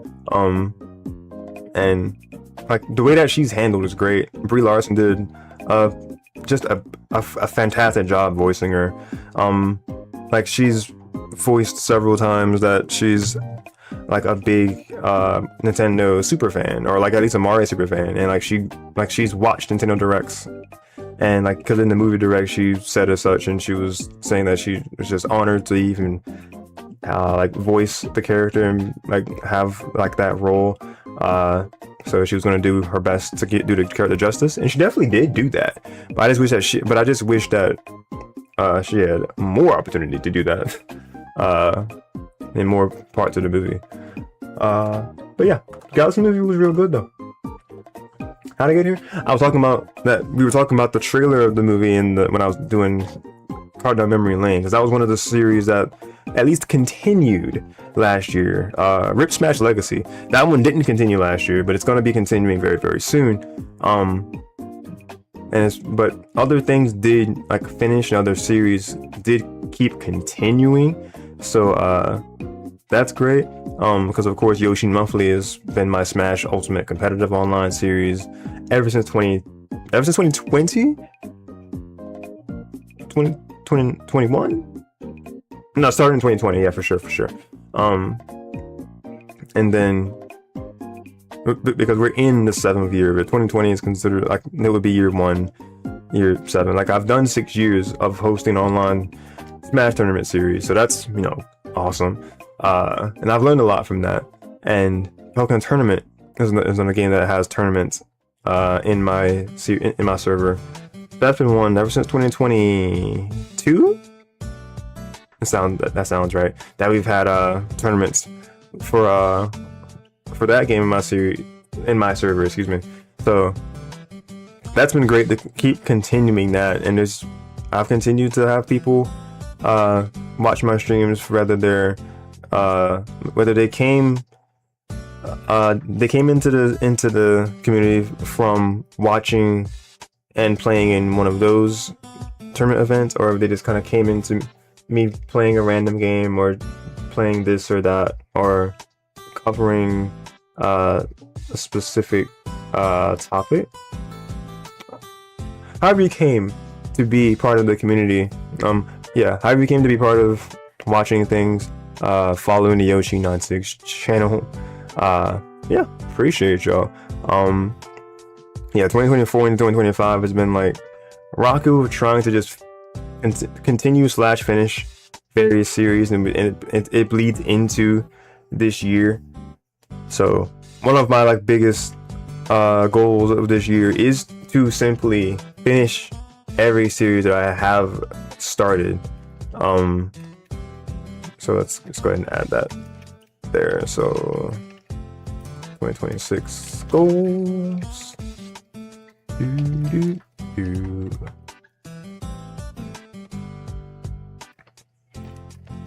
Finish 2022 series.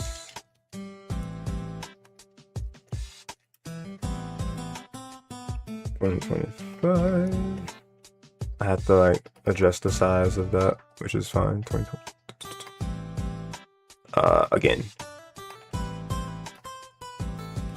There we go.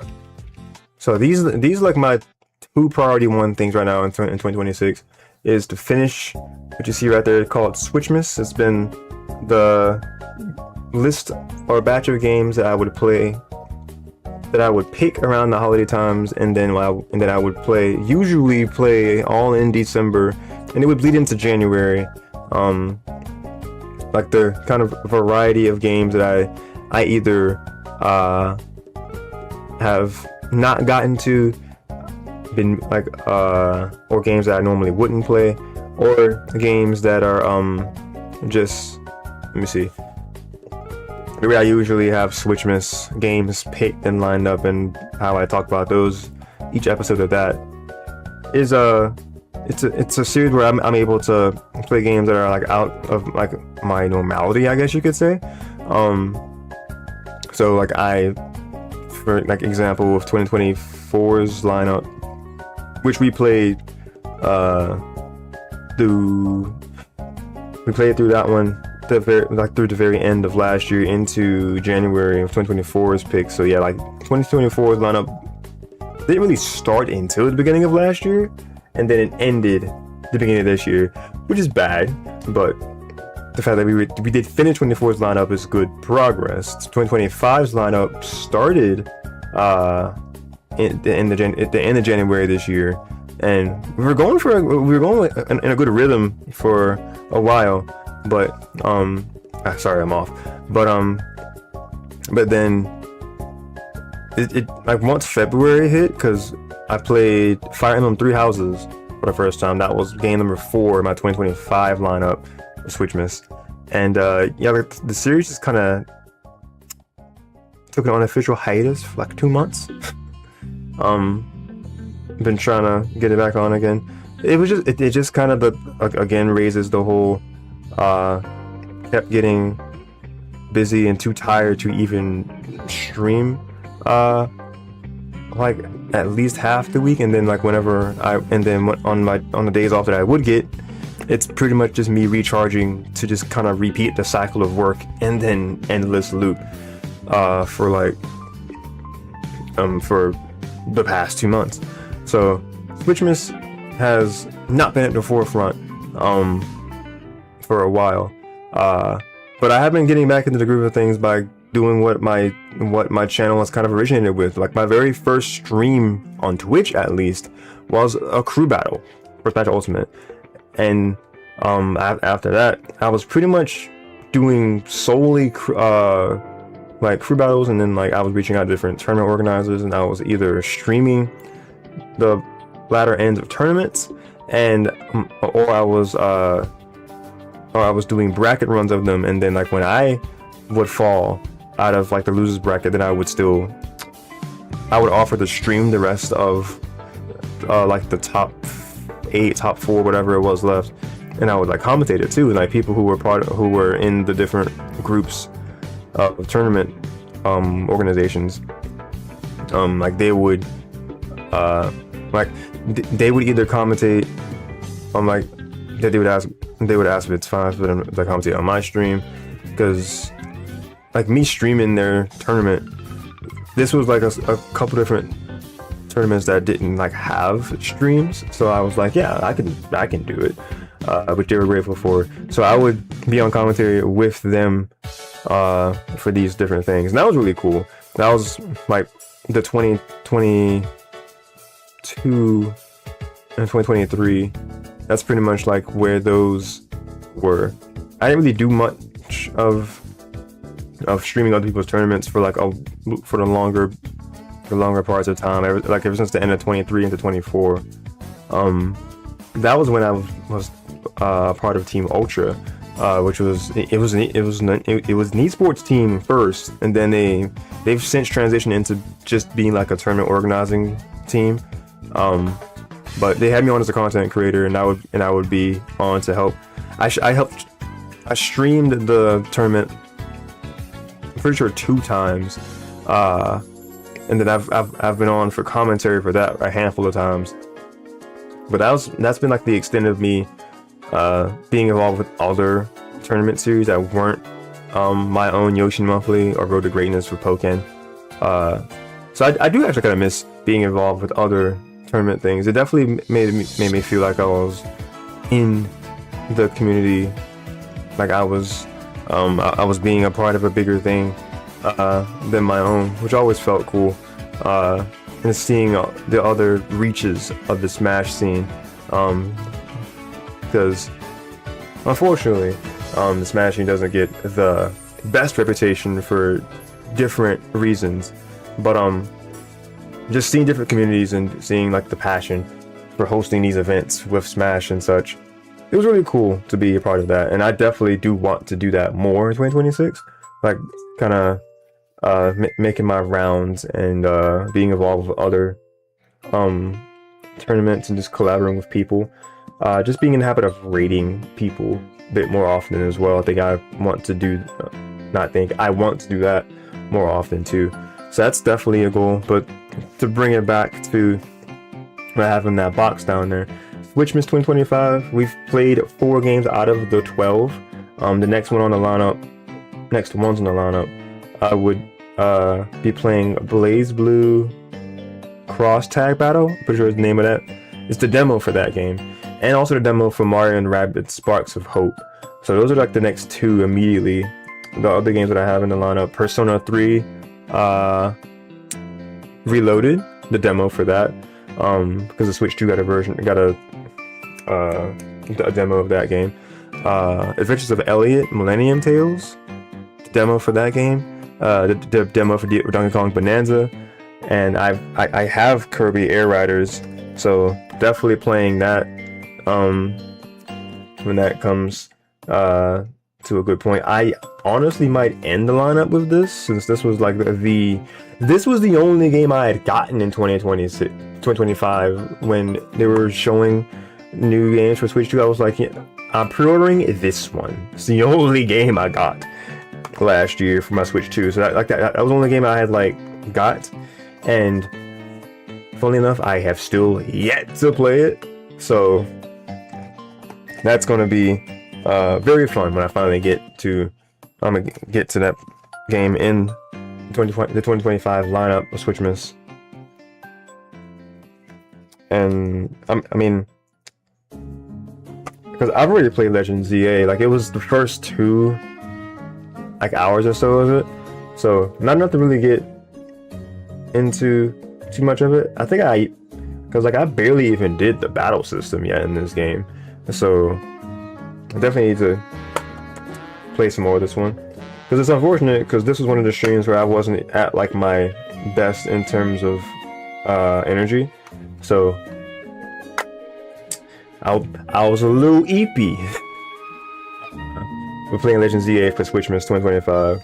So as far as Pokemon games, I'm trying to like play the most recent things and then going backwards, make a series for Legend ZA is definitely in the near future pipeline. And then of course Fever, y'all heard me mention Mario Tennis Fever. So these are my only 3 Switch 2 games I have at the moment. I'm going to be getting the Yoshi game on Switch 2 soon.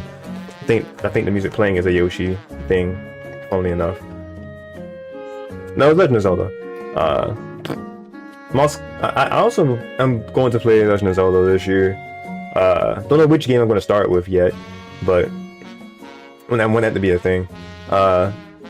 I kept telling myself for years that Wind Waker would probably be my first Zelda game experience, and it probably still will be.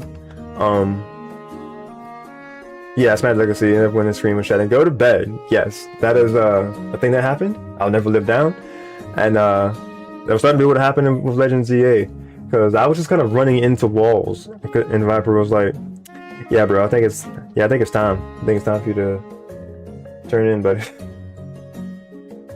So that was unfortunate. Breath of the Wild was so good, Phoenix, you said? Oh, I've seen great about Breath of the Wild. Tears of the Kingdom as well. But I feel like with me starting off with Breath of the Wild might be a little much, especially if I want to do like a whole playthrough of it. Cause see, this is the person that took 3 years to see all of the credits roll for Pokemon Legends Arceus. And that was pretty much like a light experience of Breath of the Wild, from what I understand. So 2022 to 2025 for Legends Arceus, I will be on Breath of the Wild for like 4-5 years. We will be celebrating my 10 years on Twitch. And I'd be like, alright y'all, we finally finished Breath of the Wild. I don't know. It's funny. But yeah, maybe. I still feel like Wind Waker is going to end up being my first Zelda game. I have it on my Wii U Virtual Console because I bought it on there. But then Nintendo was like, yes, GameCube selection of games. Boom. Have yourself a Wind Waker. And I'm like, okay. I spent $20 for nothing for the HD version of Wind Waker on Wii U. Go to the snowy area first in Breath of the Wild. Not going to say more, but 100% worth. Okay, I'll keep that in mind, feelings. I will. Thank you. I think the same way that I was able to borrow 3 houses to be able to try that game out as part of Switchmas, I think I actually will do that. Like I reach out for Breath of the Wild and see if I can borrow and try that one out. Maybe do like a few streams of it before I have to return it. Type deal. So yeah, I'll probably do that as like a first impressions type stream, or maybe like a couple of streams, and then I'll go from there to see if I want to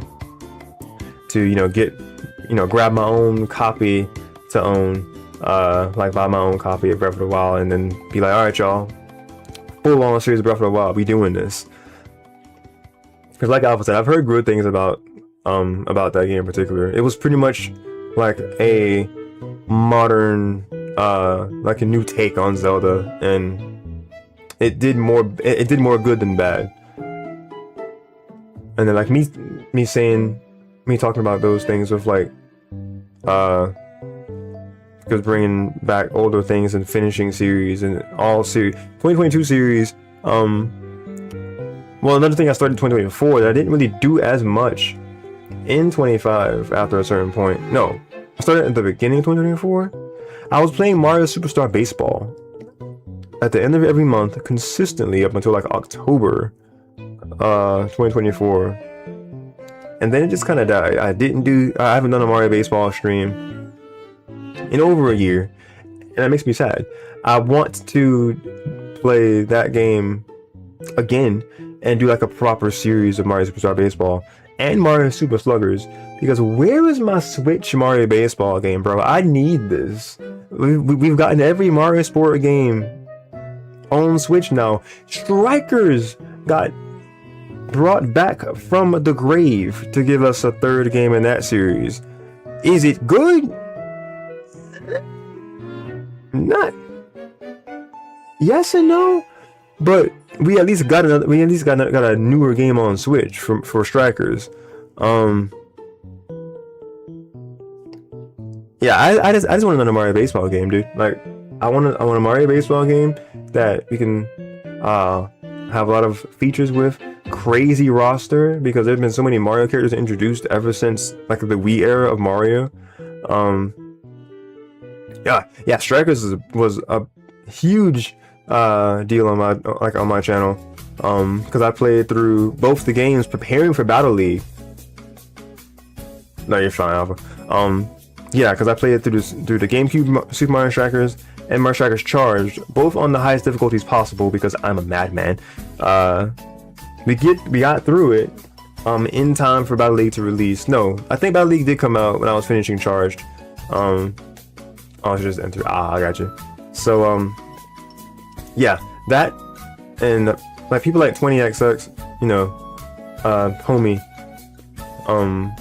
has pretty much said as such that's probably one of my most like higher quality series from start to finish, and like one of my stronger things. Each episode of that always had some kind of crazy shenanigans. It was full of hype, full of the emotion, the passion. Yeah, my Road to Battle League series. I agree with him in the fact that that's definitely one of my stronger things that I've produced since streaming on Twitch. So like, I'm very proud of that. That was 2023 for that series. If anybody is curious about when that was, and if you want to see that, me playing Mario Strikers at a higher level than the average, definitely check that series out. You can find it on the VoDs channel if you just type Road to Battle League, or R2BL is what I shorthanded it to, and you should be able to find it attached with my Yoshean96 name. So yeah, that's another strong series. Like Strikers, I want to bring it back to the channel because of the fact that it's such a fun set of games to play, and like there's just been like a lot of things with the sports games. I definitely just want to go back and just enjoy those. Gonna head out. Cheers, peeps. All right, Phoenix. Appreciate you, buddy. Be seeing you soon again. Yeah, because we're going to be playing. Because 2022 series includes 3D Sonic Marathon, but it continues playing 3D Sonic games. Sonic the Hedgehog 06 was the next game in my 3D Sonic games for the longest of times, because it's been such a time difference between finishing Shadow the Hedgehog. That was also 2025, by the way. No, that was 2024. We finished Shadow the Hedgehog 05 in 2024, I think. Might have been 2025 as well. And then we played the Shadow Generations of 2025. No, I was right the first time. We finished the GameCube Shadow the Hedgehog game, and then we started Shadow Generations in 2024, and we finished it in 2025. That's it. So my idea now with the 3D Sonic games marathon is to do a stream for each game dedicated again. Like do a whole stream dedicated Sonic Adventure, whole stream dedicated Sonic Adventure 2, whole stream Sonic Heroes, so a whole stream Shadow the Hedgehog again, and then that will like bring us up to speed with all the games. It would pretty much be me doing like extra episodes for those. Not necessarily doing the whole plots of them again, but just playing through enough of them. Probably doing like A rank grinding in all of those games. And of course, Adventure 1 and 2 would be like a bunch of Child Guard and stuff. So that's the idea for like that. Yeah, that's the idea for the 3 Sonic Marathon, at least, to go back and play through the 4 games that I already beaten, like 2-3 hour streams at a time, just to kind of like get back into those and like update my brain of like which Sonic game that we've played through and had experiences with, and we're just gonna keep it going from there. And then we'll make Sonic 06 be the next game that's played at length.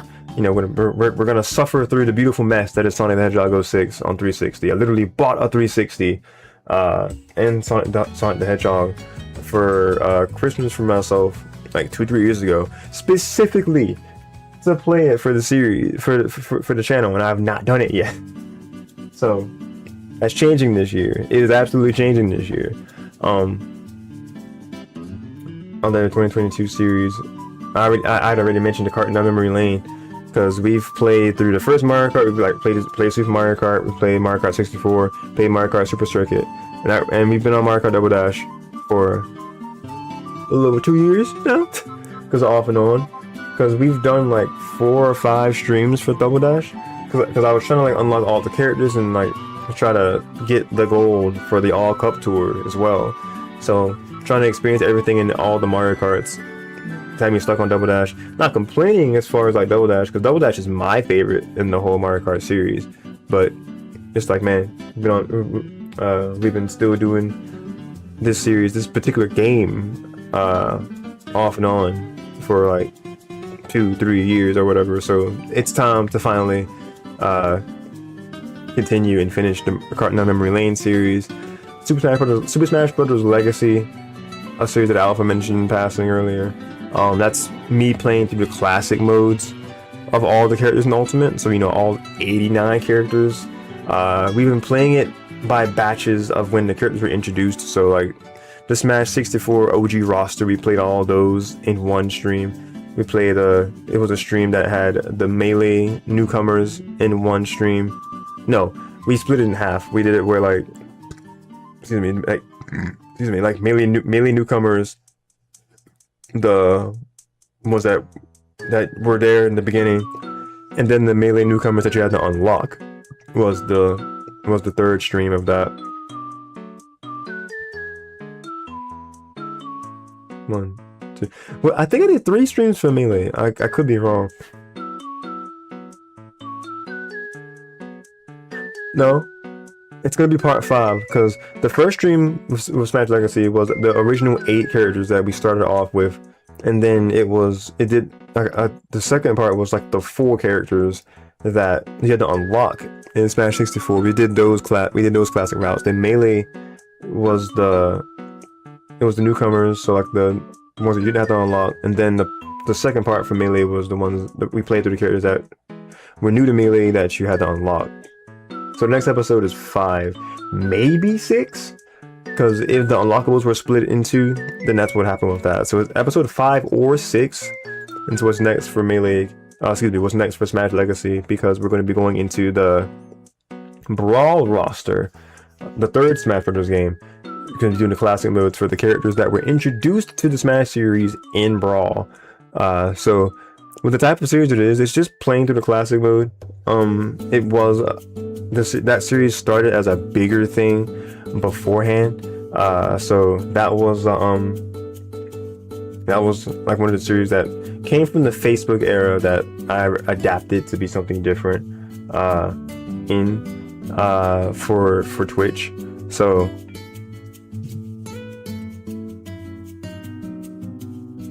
okay, I had to take a break real fast. Sit tight, guys, I'll be right back.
All right, we are so back, guys.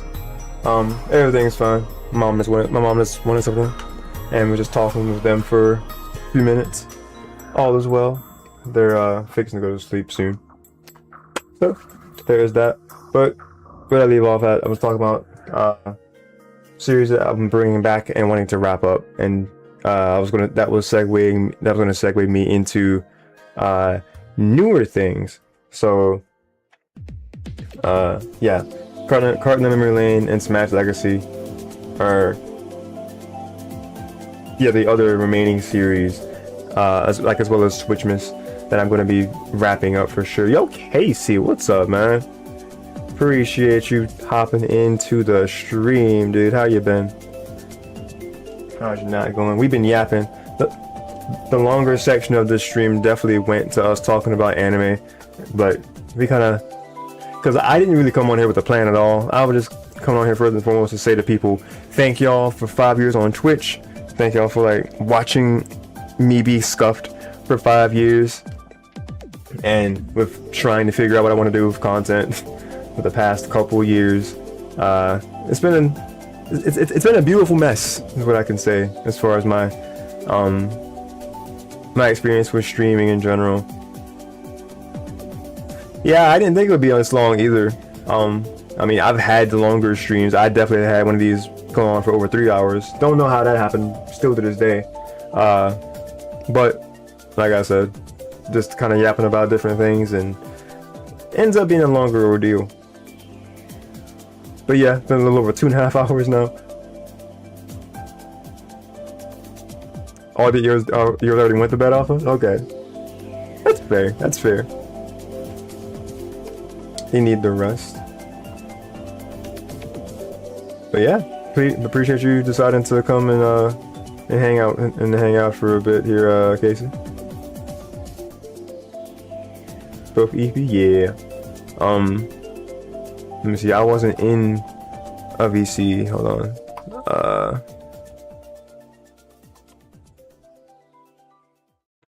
Oh Lord, Casey.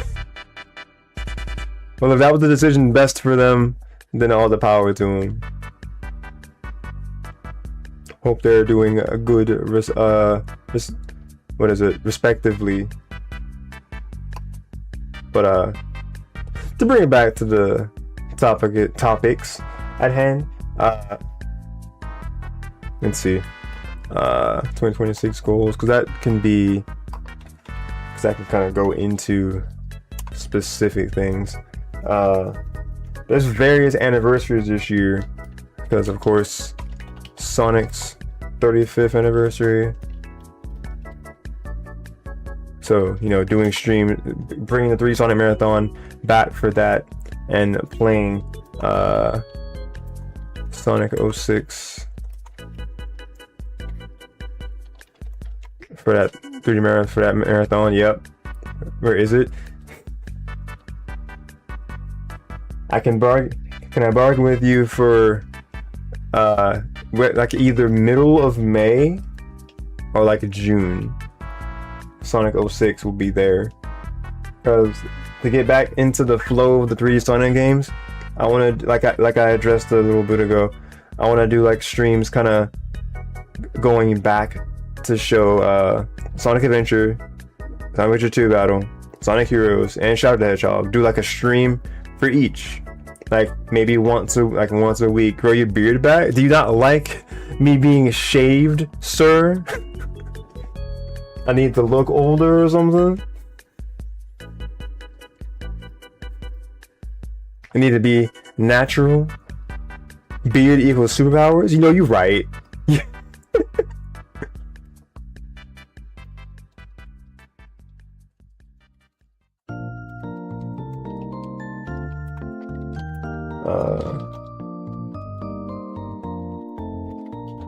Adventure.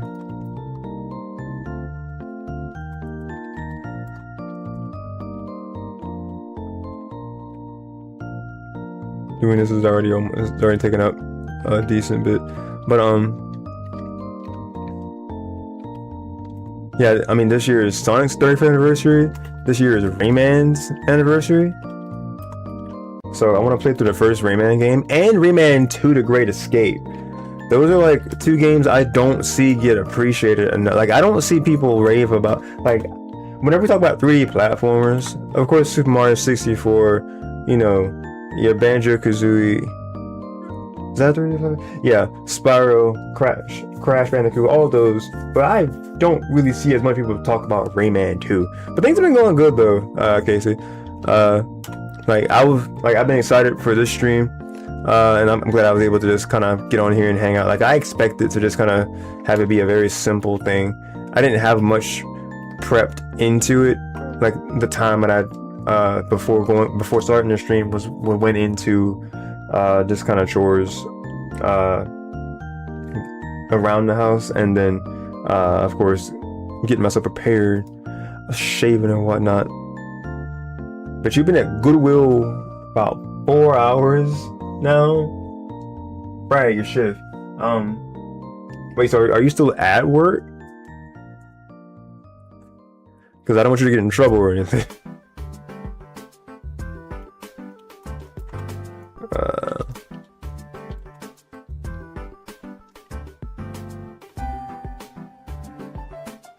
I mean, beards are a man's makeup. You know, he's not wrong, actually.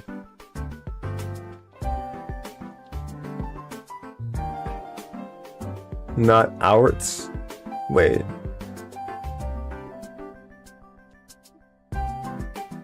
How did I read hours? Good lord.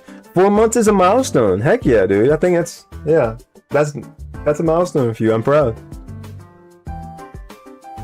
I thought you was at work. I misread that entirely. I'm dumb.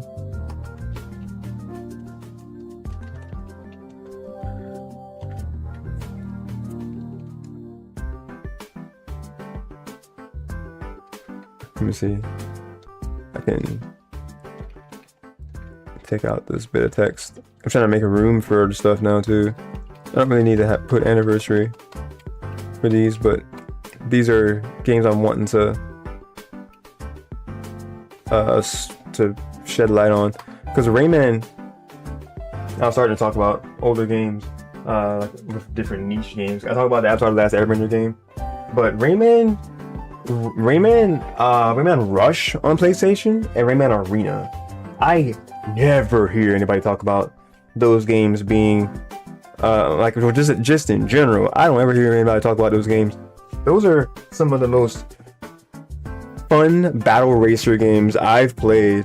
Because, like, I mean, recent stuff as far as racing games. Oh, Sonic Racing Crossworld, which I definitely want to get Crossworlds too. The demo I played was very fun. But like it's like a foot racer, and it's like it's very chaotic. It's fun. I love the Rayman universe. Sorry, the mic, or the stand that the mic is on. But yeah, is it learning the secrets of a man? I mean, yeah, like like having a beard is like a way, and plus, I guess the way people would have a beard, they can style or something. People could have like a longer beard. Like it pretty much is one of the few things that us men have that we can actually like style with. So that's fair. I love that Kirby music is playing, because I definitely want to play some like more things Kirby this year. My girl goatee. I did have a goatee, but with trim and stuff got uneven. So the decision was to just kind of cut it all, just cut it all off for now. Kids, my beard is all I have now. Oh no. And that's fair. Work with what you got, man. If you don't like that, you can always shave. Is that directed at me or him? No, he says he wants a beard. It's like all he has. I prefer shaving. Like I like having goatee, but because it wasn't even, I was like, yeah, it'll grow back. Just boom.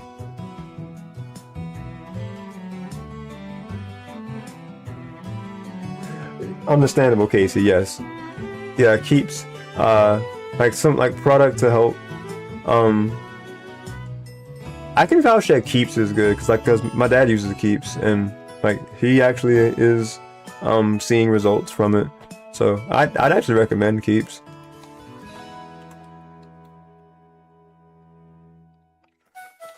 I'm gonna just put SA 1 and 2.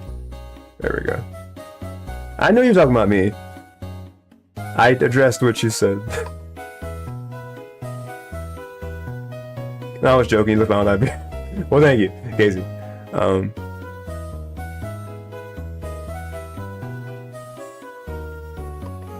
Yeah, I feel like I'll probably just end up like it'll be a natural evolution that I'll like keep like a thin I'll keep like a fine like a thinner beard like once I fully embrace like maybe like mid-30s. I'll like never like maybe shave it all like I'll shave it all the way off. Maybe some of the most times, but I feel like I'll try to want to keep like a thinner beard just to kind of show evolution. Maybe. I done got real comfortable starting to eat some Pringles.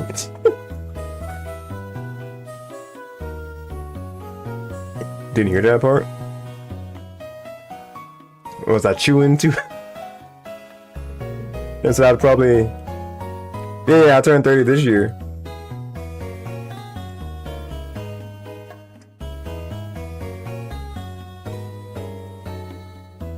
Unless that was the Alpha responding about didn't hear that part with Casey saying was jokingly found that I don't know. Oh heck yeah, dude. 26 this year in October. Right, you do have a few years behind this, cause like I was talking with Viper, cause like when we were watching Full Metal, and we were talking about like when we all met again and stuff, which this was like 2017. So like it's crazy that it's gonna be like 10 years since I've known y'all, which is wild. So Casey, we will all be going through our natural maturity arcs. I got faith in you, dude. You got it. Oh, I didn't hear you address me when I was telling like, oh, okay, off. I got you. Beginning of 2017, I believe. Yeah, crazy. Next year will be 10 years. So many milestones, man. 5 years on Twitch. Because I started streaming technically the end of 2016, but like streams that like more people really saw was 2017. So next year will be 10 years of just streaming in general, because that was when I started Facebook streaming, when I did like Luigi's Mansion for the first time, Super Mario Sunshine I did a whole playthrough of, which I can need to do again for the modern stream, and so I can like show that at a higher quality and it be a part of a thing going towards Odyssey, which I've still yet to play Odyssey fully. What's wrong with me? I don't know. I was going to play through Galaxy 1 and 2 at the very least, the first Galaxy before the Galaxy movie came out. That didn't happen. But that's something else I'm going to play this year. Shit, bro.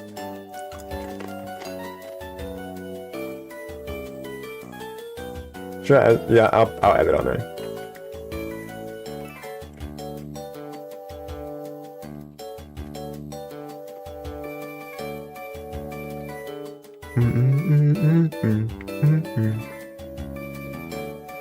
I can't place what this track is from.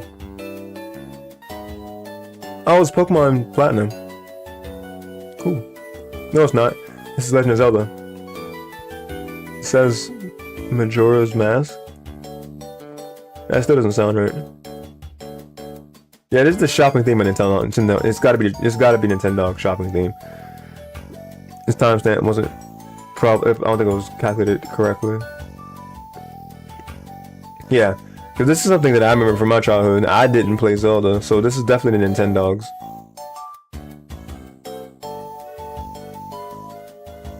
I wanted to know the Nintendogs game. Now I think about it.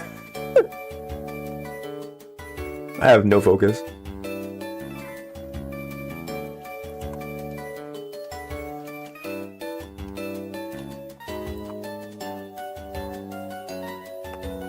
There we go. Play through Sunshine and Galaxy. Preferably just like playing Galaxy. Just because I've never played 2 despite owning it for a little while. I played Galaxy as a kid, I never beat it though.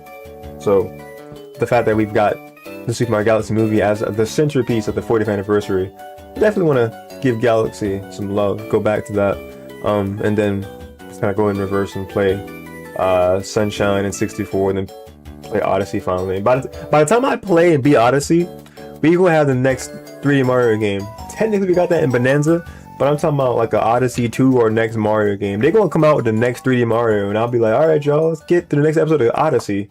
And they'll be like, dude, you're like 9 years too, you're 10 years late. I'm like, yeah. It'd be like that. But yeah, the Rayman games just kind of hopscotching around topics and such. I think those would be very fun to play through as well. And like as far as like Sonic games, let me focus on Rayman first.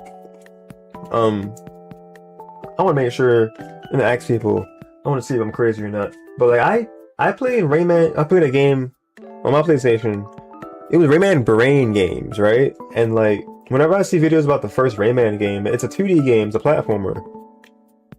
Brain games looks pretty much like what Rayman 1 is, but they just added like they added English and math, like edutainment stuff to it, to the levels. Am I tripping?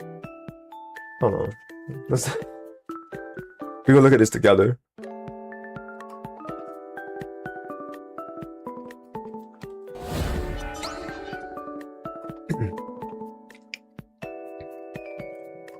Alright, Rayman Brain games and Rayman 1.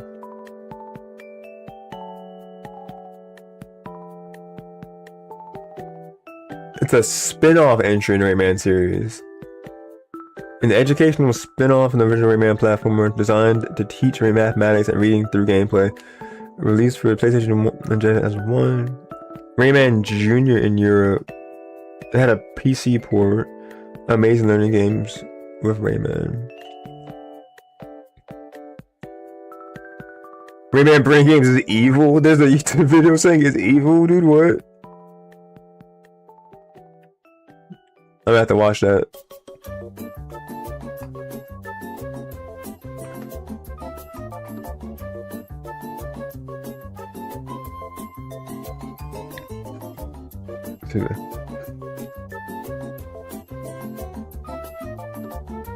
So, because it calls it a spin-off, so is it just the first game, but just remixed to have reading and math?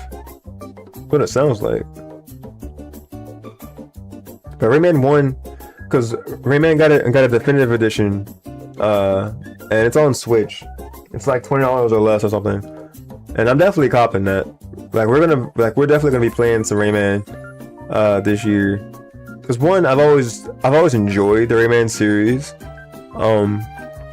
Like whenever I've been asked about favorite games of all time, Rayman 2: The Great Escape is usually in my top 10. I don't talk about it enough though, but it's definitely there. So the channel's hyperness. I'm gonna watch this. Apparently Ant-Man did a Ant-Man? Apparently Ant Dude did do a video on this that I've watched. So I think there's someone inside that perfectly describes this game, and as in cheese. What? So did they botch? Okay, I don't know. Anyway.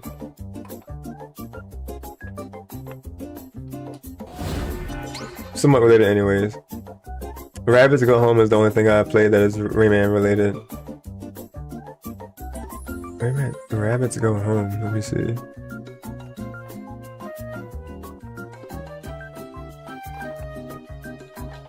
Rabbits go home. Oh, it's apparently a Wii game. 2009 action adventure game. Oh, it was the first Rabbids game. It featured a full-fledged platform storyline rather than a collective game. Where the character Rayman does not appear. Bored of Earth, they decide to build a massive pile of stolen human objects high enough to reach the moon. What? They mistake for a giant light bulb. Wait, they reach the moon and they mistake it for a giant light bulb. Players control two rabbits pushing a shopping cart through various human. Wait, I've actually seen clips of this game before. It's actually fairly highly rated. 4.2 out of 5 GameStop, 9 out of 10 Mario Wii. Common Sense Media 4 out of 5. Metacritic 78 out of 100. 6.8 out of 10 IMDb. The fact that it's a Rabbids game, because I've always had like I've always got a negative, like I've always seen a negative connotation for the Rabbids games. Yeah, they're from the Rayman franchise. Probably isn't very good. I mean, these scores imply that it's not terrible. Like I was going off of these ratings. I mean, not many people really give IGN much credit these days, but like Metacritic also has its kind of it's got its stink too, or it can. But I mean, across the board, those are decent ratings. I mean, the lowest one is IMDb. So there's that. Do I have a webcam on this scene? I do not. Okay, so that's fair.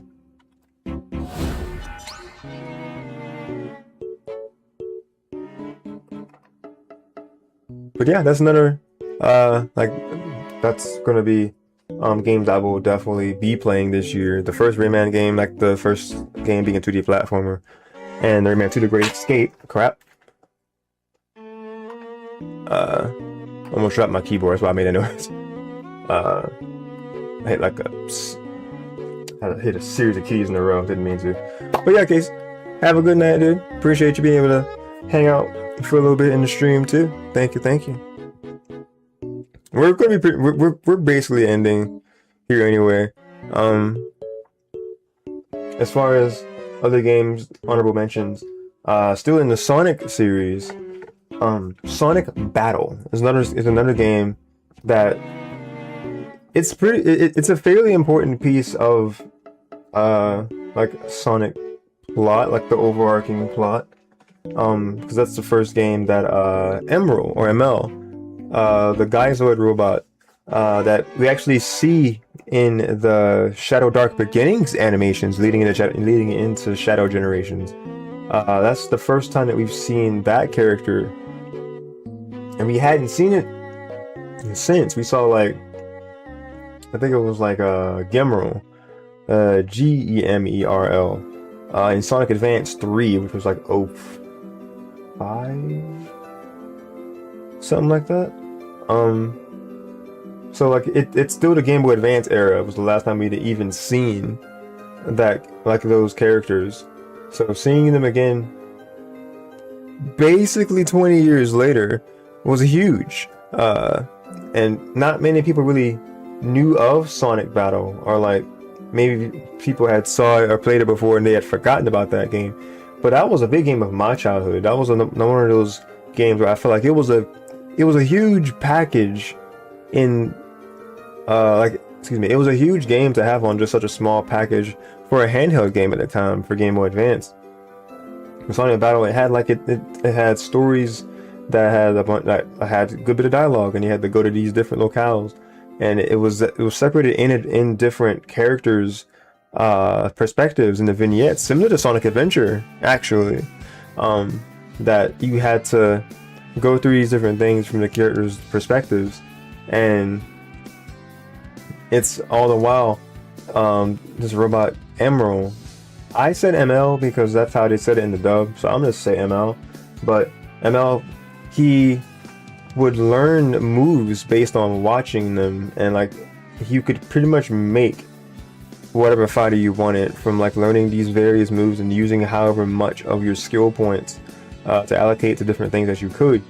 And that was the like main thing of battle. Like through the different parts of the story mode, you would have this robot start to get stronger, and all these different characters are bonding with this robot, and it's just this really cool story, especially just the fact that it's a Game Boy Advance game. So, and it was one of the games that I had the most fun with, like voicing out loud, trying to give voices to all the characters. Games that I enjoyed that the most with were games, of course, like Paper Mario 1000 Year Door, and then it was Pokemon Mystery Dungeon Rescue Team, Red Rescue Team, and then Explorers of Darkness. Pretty much all that whole Mystery Dungeon series. And Sonic Battle was like the other game of that puzzle, of that me liking to voice the characters out loud. So like me playing Sonic Battle is going to be another outlet of me being able to play through another nostalgic game for myself, and to show a game to you guys that may not have been on everyone's radar, and it will be a means of practicing having fun with voice acting again. So that's going to be another fun game to go through on the channel, and no better time than this year for Sonic's 35th anniversary. So it's going to be great. So yeah, that's going to be very fun. But yeah, like that's everything I can think of. That's like reflecting on the years past and just being grateful, super grateful for you guys for being along on this crazy ride that has been streaming, doing content creation for this long, and just being like, just being a means of people to be able to kind of get on and hang out with, and just kind of chill in the chat, just talk about whatever for a while, whether it be anime, whether it be these games, just being a space where you don't have to really worry about stuff that you could have going on with yourself, or just whatever's happening in the world. And it's just a way for us to talk about games and media and chill. So I'm happy that I've been able to do this for you guys for 5 years on Twitch, longer in general on YouTube and Facebook, and let's keep this going for as long as humanly possible. Thank y'all so much, and I can't wait to just keep doing more content, getting things on the right track from these last 2 years, and just really lock in and get as much out as I can, and just continue to just do it for the love of the game, literally. I think I let the time of how much things can take dictate like when I do or don't stream a decent bit of the time. So when I focus more on the fact that I'm looking forward to playing the games, I want that to outweigh the negative parts of setting up and just being like, oh, I won't have the energy to, or like, oh, this will be that. When I focus on the fact that this will be fun because I love these games, because I know that it will be something enjoyable, and then I'll have fun, and I'll just have fun interacting with chat, with you guys, the community, I'm going to take that and run with it. With all that said, I think I am done here. My name is Darshoon, aka Yoshean96, and I am signing out for now, but definitely not forever. Y'all have an amazing rest of your night or day, depending on where you are. Stay safe, God bless, keep on being awesome, and remember to be kind. Thank you for watching the stream, Alpha, and everyone else. If you enjoyed this, then on the YouTube side of things, hit that like button and subscribe if you want to be notified the minute content goes live. Liking the stream helps the algorithm push out more of my content to you and to other people that like Nintendo and Sonic and anime related things. And then as far as Twitch, you already know, if you hit that purple follow button, you will also be notified the minute content goes live from that side as well. So follow whichever platform you prefer. I have like I usually link to either way anyway in the description below. It links you to the YouTube's the Twitch side, And when you're watching on Twitch, I have !YouTube, which directs people to the YouTube channel, and you can watch it from that platform if you prefer that way. And you can answer in the YouTube comments down below, what series of mine have you liked the most so far? Or like, what do you like, or what type of streams have you liked the most from me? I'm very curious to like know what you guys think about the various content I've had on the channel up to this point. And would y'all be interested in seeing me do dedicated voice acting content? That's something I actually have done in older parts of YouTube back in the 2011 time frame. So that's definitely something on the table as well. Doing more things with voice acting, actual discussions and reviews, that's in the pipeline as well. So if you want to see any of that content, definitely let me know in the comments down below. And if you have been again, if you just enjoy any part of the stream, let me know down below what project or what streams have you watched that you really enjoyed, you want to see maybe go back to, or what new do you want to see from me? Let me know in the comments down below. Appreciate the feedback.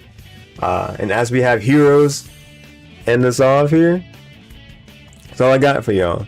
So y'all keep on being awesome. Y'all be good to each other. Thank y'all again so much for watching. 5 years on Twitch. Here's to the next 5 years. I will see you guys next time.